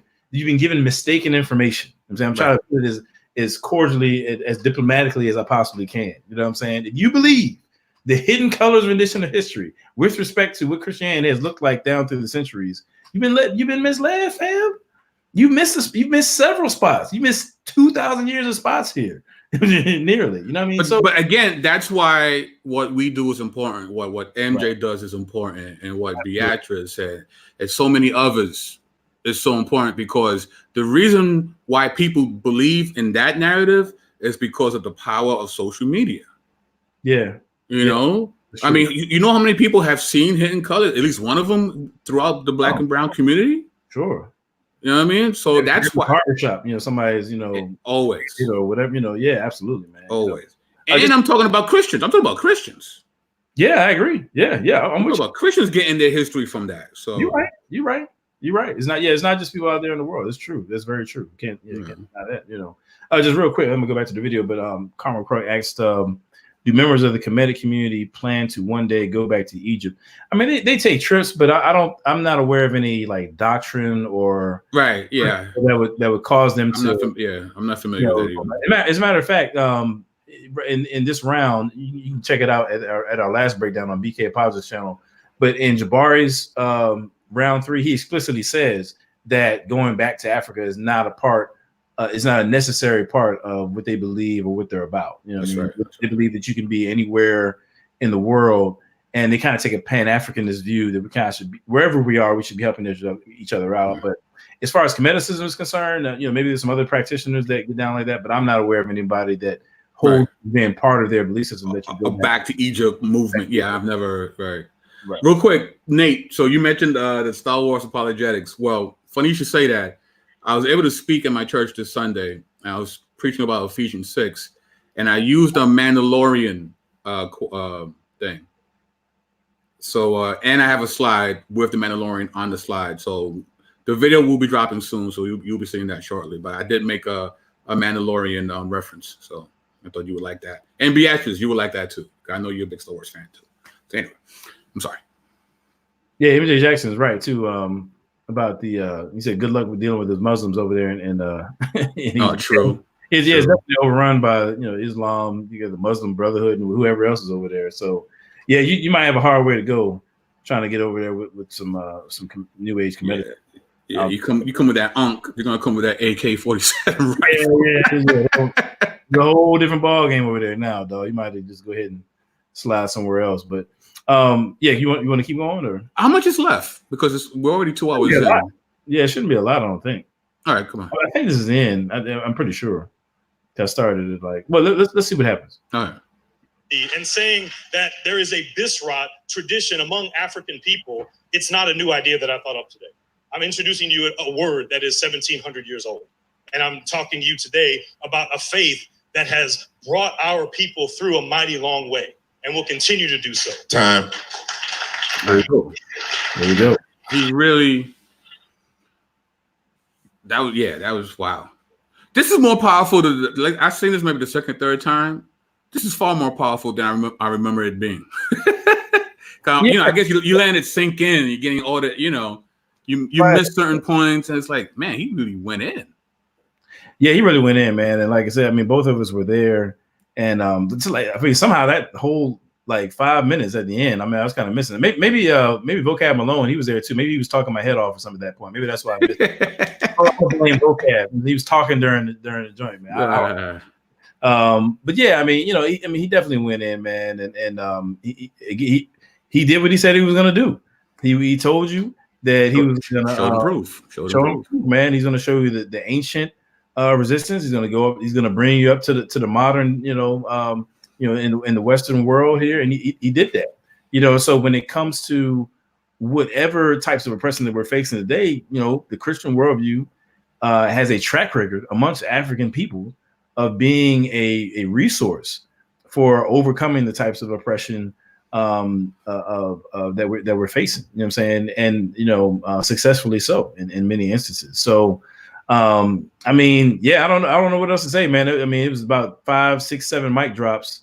You know what I'm saying? What's funny, man? Like we've been joking about unintentional bars, and it's funny because when we were on your channel, for round 3, there was a bunch of stuff that I had missed, you know what I'm saying, from Jabari, where he was just beating himself to death. Killing his own points. I mean, right.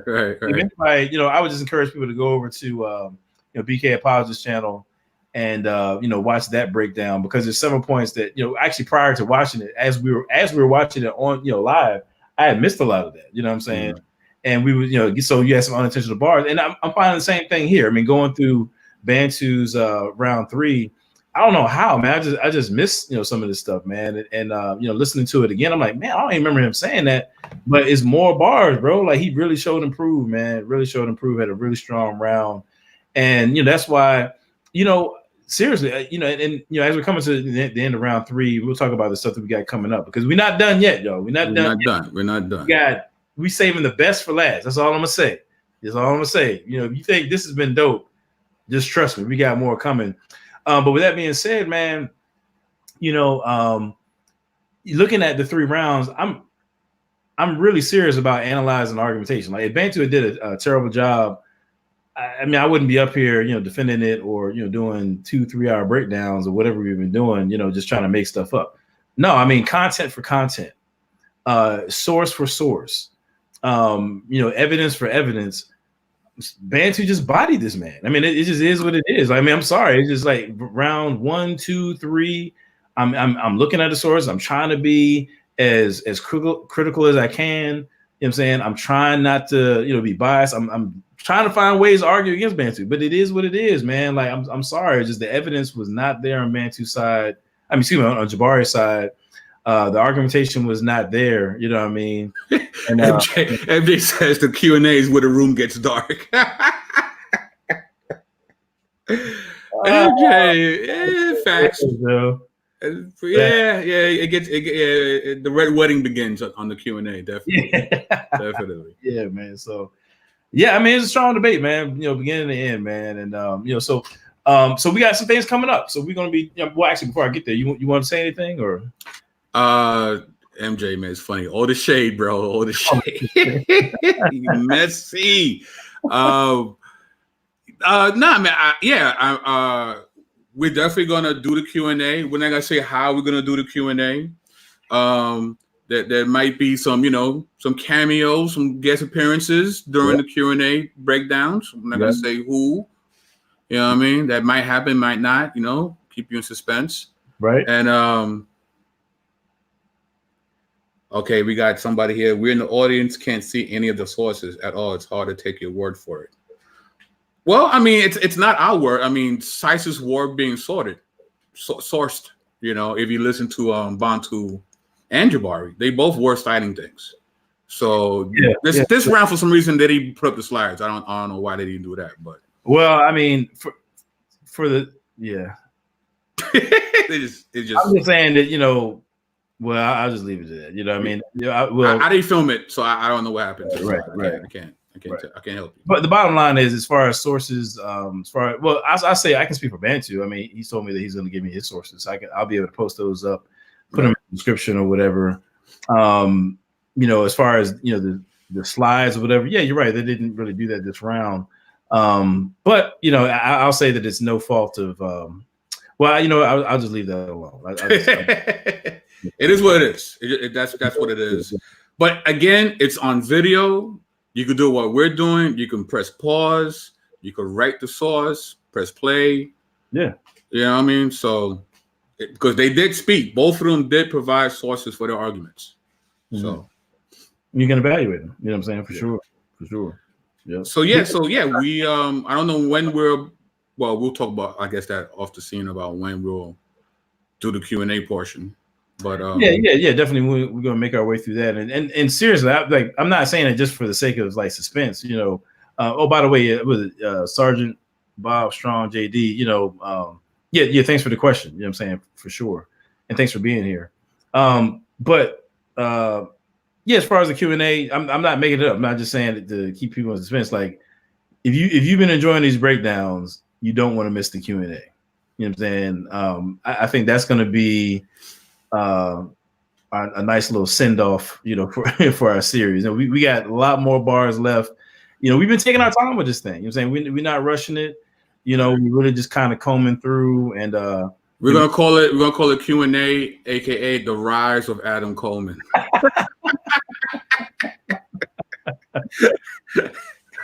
Jedi Knights.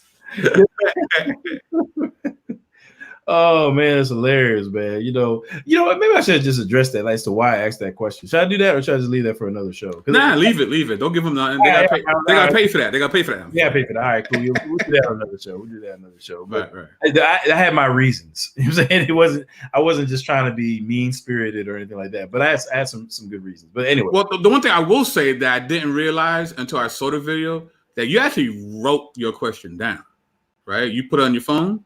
Well, yeah, that was really for everybody else's sake. So I mean, because I don't know if I can't remember if they showed this in the video or not. That was. I saw you looking at your phone while you was saying the question. Yeah, because Eric Mason said that we had 10 seconds to ask the question. You know what I'm saying? He was very clear that they do want people sermonizing, right? And like 10, 15 seconds to ask the question. And I know myself. I know that if I just get up there and start talking, then I'm brevity is not my strong point. You know what I'm saying? I'm like, okay, I want to make sure that pie charts just emerge out of nowhere. Right, man. I mean, PowerPoint presentations start showing up. It's like, how did that happen? Like, right. Where did he get all these toys? Like, how did he? Yeah, well, I mean, what's funny though is actually MJ Jackson said, yeah, Adam had to get that boy good and concise. Actually, I mean, he's being funny, but it's true. Like the original question that I was gonna ask was like literally 3 times as long as what I ended up asking. But then Mason was like, yo, you got 10 seconds. So I was like, I had to go back and retype it, you know what I'm saying, to make sure that I could say it within those 10 seconds. You know what I'm saying? So that's why I kind of gave myself a little bit of script because I didn't. I think it made it more powerful because it was like a rabbit punch that nobody was looking for. Right to the kidneys. Like, whoa. It's like, yo, where did that come from? And Yeah. I've known Adam a little bit now, and very cordial, very all around good dude. That's why we're doing what we're doing. Yeah. But I never saw that side of Adam before. And he wasn't out of pocket. It was just very vigorous. He was very vigorous. A spirited question. Very spirited, pointed. But it's funny because I didn't realize the reaction of the crowd until like afterwards. I was like, dang, Bro, if you see me in the video because I'm sitting right in front of you, I'm convulsing when you're saying it. I'm like, oh my gosh, what is he doing?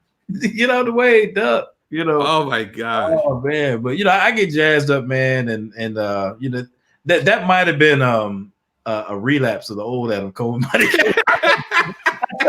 I try to keep him under wraps, man. I try to keep. Mr. Jekyll came out, man, and between you and Cab's question, Vocab's question, oh man, that was bad. Yeah, right. That was bad. You two were bad people. Back to back too, I think. You guys were bad. You were savages. He didn't even know where to go when you guys did that to him.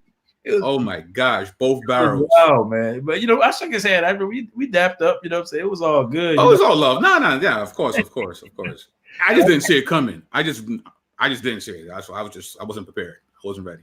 Right. No, I wasn't ready. Oh no. I was not ready. We were not ready, man. I was not ready. But it was wild. But we'll get into more of that as to why I asked the question and why I worded it the way that I did. I mean, I was really intentional about that. You know what I'm saying? So we would definitely get. But yeah, I wrote it down. I mean, honestly, just for the sake of.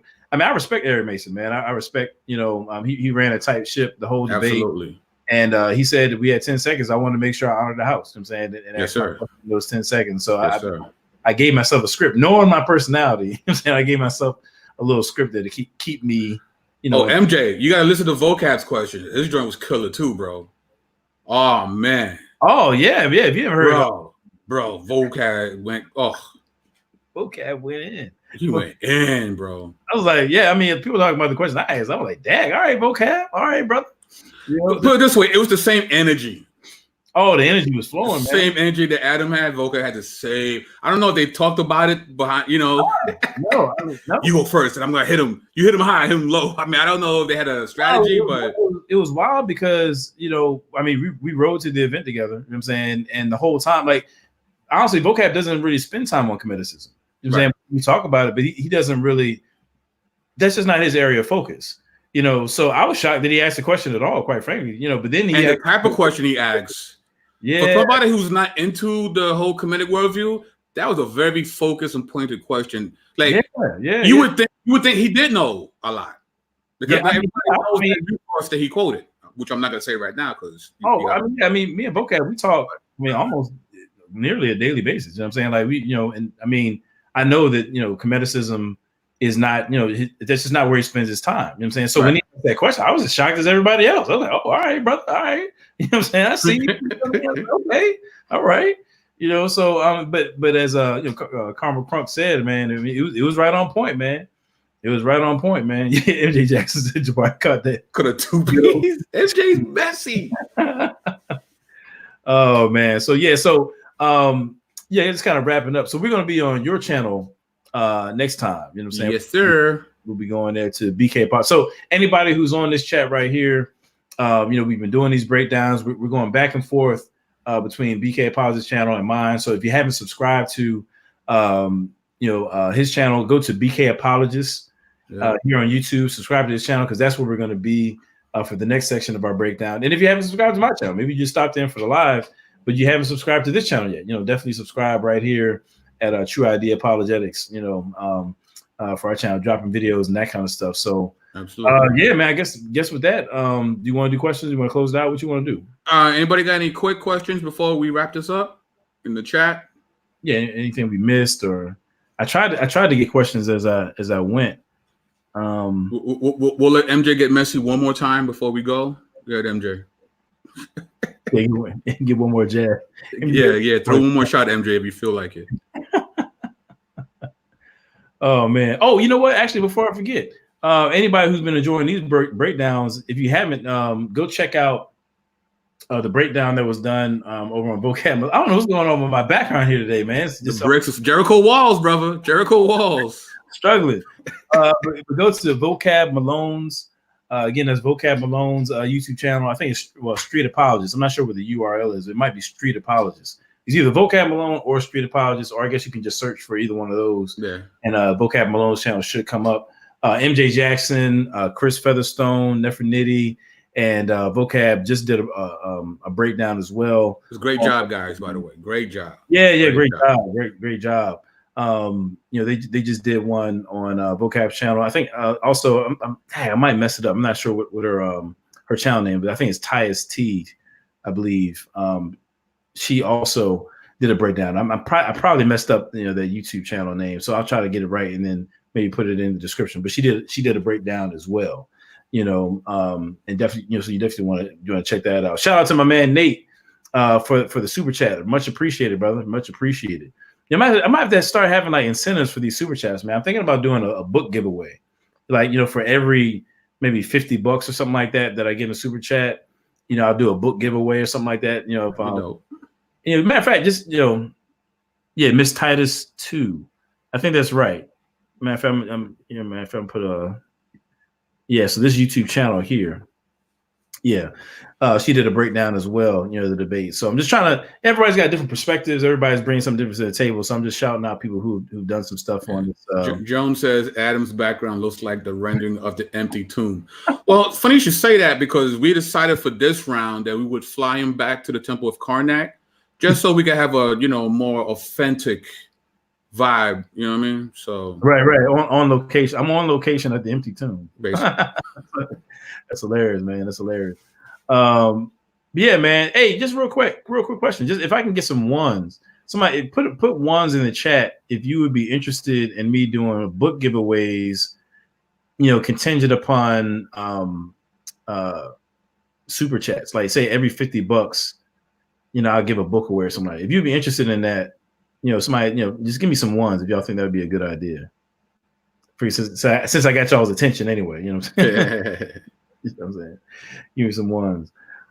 Yeah, it takes a minute. Yeah, there's a delay. Oh, there you go. Oh, wow. All right, yeah. Oh, all right. They want them books, bro. They want them books. Cool. All right. Yes, sir. All right, cool. I think that's what I'm gonna do. I think I'm gonna do like maybe I'll just say for right now, maybe every $50, I'll do a book away. All right, yeah. Tyler. MJ wants a whole bunch. Yeah, man. I seen your videos. You got tons of books. Stop it. MJ, your library's crazy. MJ fair. I'm not getting MJ not one book. Your library's crazy. But his wife is probably will be just burn his whole library because he's filling up the home with books. You know what I'm saying? So, let's see. Oh, okay, yeah, street print. All right, cool. So you know what? Askia Jones is on my Patreon, so I didn't realize it was one and the same person. Yeah, dope. Okay, appreciate you, brother. Appreciate you. Yo, Carmel has a really great question. Highlight her question. Okay, how do I get back up there? I always mess this up, man. Nope, not go up. Yeah, I know. I gotta. Okay, there we go. Yeah, who founded the Kemetic community? That's a great question. Yeah, it's a great question. So I don't know if they would really point to a single founder. So it's not like the Moorish Science Temple, for example. They might point to somebody like Noble Drew Ali. Right, being the founder, or the Nation of Islam might point to Ford or Farad, you know what I'm saying, as being their founder. So if my understanding, I don't think that the Kemetics will point to a single founder in that sense, at least not in America anyway. You know what I'm saying? What you do have is kind of a gradual outgrowth of what we would call Kemeticism today that goes back to the mid to late 18th century, So, one thing I've talked about in the past, I just kind of give you a snippet version, but, what we see today is the Kemetic community. As far as I can tell, it's kind of like an outgrowth of two streams, that kind of begin in the 1800s. Okay. So you have on one side, you have abolitionists actually appealing to Egypt as a civilized society that was sophisticated, so on and so forth. And they're using Egypt as an example of, basically to say that Africans aren't stupid, that we are sophisticated, so on and so forth. So somebody like Dad, what's that guy's name? David Walker. You know what I'm saying? David Walker's appeal. You know, he makes that argument. There's another guy who sent a letter to Abby Gregoire. Abby is his title, but Gregoire. I think I'm pronouncing that correctly. He was like a priest or something like that. And he wrote a book and makes the same argument that Egypt was a sophisticated society. Therefore, you know, they aren't, you know, so mentally depraved that they are rightfully stationed in this position of being slaves in society. So you have those kind of arguments being, you know, kind of funneling out, you know, in the 18th, 19th century. But then also in the mid 1800s, late 1800s, you also have this swell of what some have called Egyptomania, you know, over there in Europe, you know, where as a result of Napoleon having some engagements over there in the Middle East and so forth, he's making some moves that open up parts of Egypt to tourism. And so like this, you know, engaging Egyptian culture becomes like this fad, you know what I'm saying, over there in Europe. You know, it becomes a exotic tourist spot, and they start, you know, looking at the architecture, and you know, it just becomes a fad. I mean, they even have like mummy unwrapping parties, you know what I'm saying, that become like all the rage over there in England and in the United States as well. So now out of that fad, I'm saying, among Europeans, you know, you begin to have the people like that become the OGs of today's Kemeticism, like what's my man? I'm not my man, but you know, Gerald Massey, you know what I'm saying, for example, you know, a pseudo scholar from the 19th century, you know, people like him, Leo Frobenius, some other gentlemen as well, you know. So you have this beginnings of Egyptian focused pseudo scholarship in the late 1900s that grow out of that fad. So I said 1900s, 19th century. So out of those two streams, you have it kind of flowing up into the 1900s, you know what I'm saying? And it's, you know, people like Sheikh Anta Diop, John Henry Clark, you know, Dr. Ben begin pulling from sources like Gerald Massey, Leo Frobenius, you know, those who were in that fad period in the 19th century. And they start pulling from those sources, you know, refurbishing it a bit, and began articulating some of the same points in their own work. John G. Jackson, matter of fact, MJ Jackson, you know, here, who's on the chat, he's got a whole video, I think, on his channel about John G. Jackson, some of these other folks. But anyway, my point is, you know, so out of that Egyptomania fad, and you know, flowing out of the 19th century, along with, you know, some of the abolitionist piece, it crystallizes in the 20th century. In amongst, you know, John, you know, those people are named John Jackson, Dr. Ben, Dr. Clark, and those are like the OGs of the modern Kemetic community. I'm saying, where they're kind of taking these ideas to some extent. Now, granted, I'm sure there's a bunch of other people too. There's another guy whose name I can never pronounce. He's actually on YouTube quite a bit, and super OG. You know what I'm saying? There are other people that are more on the spiritual side, but from a historical side, you see a lot of those things fueling the modern day Kemetic community. So, you know, I said that to say, and there's more that could be said about it, but I don't think that there's like one single guy that would say, hey, this guy right here, you know, founded, you know, modern Kemeticism. It's really kind of like a swelling or crystallization of different factors, some of which go back to the 19th century. And what's funny, you actually have a white Kemetic community as well. That's separate, sure. Like just absolutely. Completely white. A lot of them who are part of the LGBT community have their own Kemetic worldview as well. Mm-hmm. You know, so yeah, you got varying Kemetic philosophies and worldviews that never really overlap, but exist separately. You know, funny. It's funny. We should be talking about this. I think it was just like last night or maybe the night before. Me and my wife were just, you know, up late, you know, watching TV. And there's that reality show with I think it's 2 Chainz, I believe, you know what I'm saying, where he's like testing out different business ideas or something like that he's got going on. And there was this lady on there, look crazy as all get out, where she's basically selling water, and she's got like this thing where you put crystals in the water, and because of the vibrations, it, you know, does something to the water to make it more healthy for you, and blah blah blah blah. As soon as you start talking about vibration and the crystals, I was like, you know what, I bet you she's about to say something about, you know, Kemet. Lo and behold, like just a few seconds later, I think she actually says Kemet, as a matter of fact, or something Kemetic, something like that, you know. But it was, and she was like a straight up, you know, white lady or whatever, you know what I'm saying? So, you know, to your point, there's a very, I mean, actually, it's a pretty sizable Kemetic community. It's not like a small thing. It's still like, a pretty popular thing. Yeah. Subculture, if you will, among Europeans. So yeah, that was a great question. Great question. Yep. Thanks for the info. Cool. So, how many nuns would a woodchuck chuck? If chuck nuns. Nunchuck could chuck nuns. That's a great question. I have no. The answer is 12. Wow, that's amazing. MJ Jackson said Profane Egyptology is a good book that Dr. Mason recommended. It's pretty expensive, but it documents the question that is being asked. George GM James Stolen Legacy. Oh yeah, definitely. That's another popular book, for sure. So certain things like that Jabari would say, like this notion that Kemet is the general, so to speak, of all African religions in society that influence everybody else. I mean, stuff like that. Like there's this overarching Kemetic influence across the continent. People allude to things like that. That comes out of exactly what MJ is talking about, that kind of stolen legacy kind of vibe. So, yeah, man. So, we good or what you yeah, we're good. Cool. Sounds good. So we're gonna be back again. We'll keep everybody updated as to we will be on BK Apologist channel, but as far as when, we'll definitely let people know what's going on, man. Look out for the flyer. Come soon. Yep, stay tuned, man. So anyway, love y'all, man. As I always say, love God, love people, and take care of the things that God blesses you with. So with that said, peace.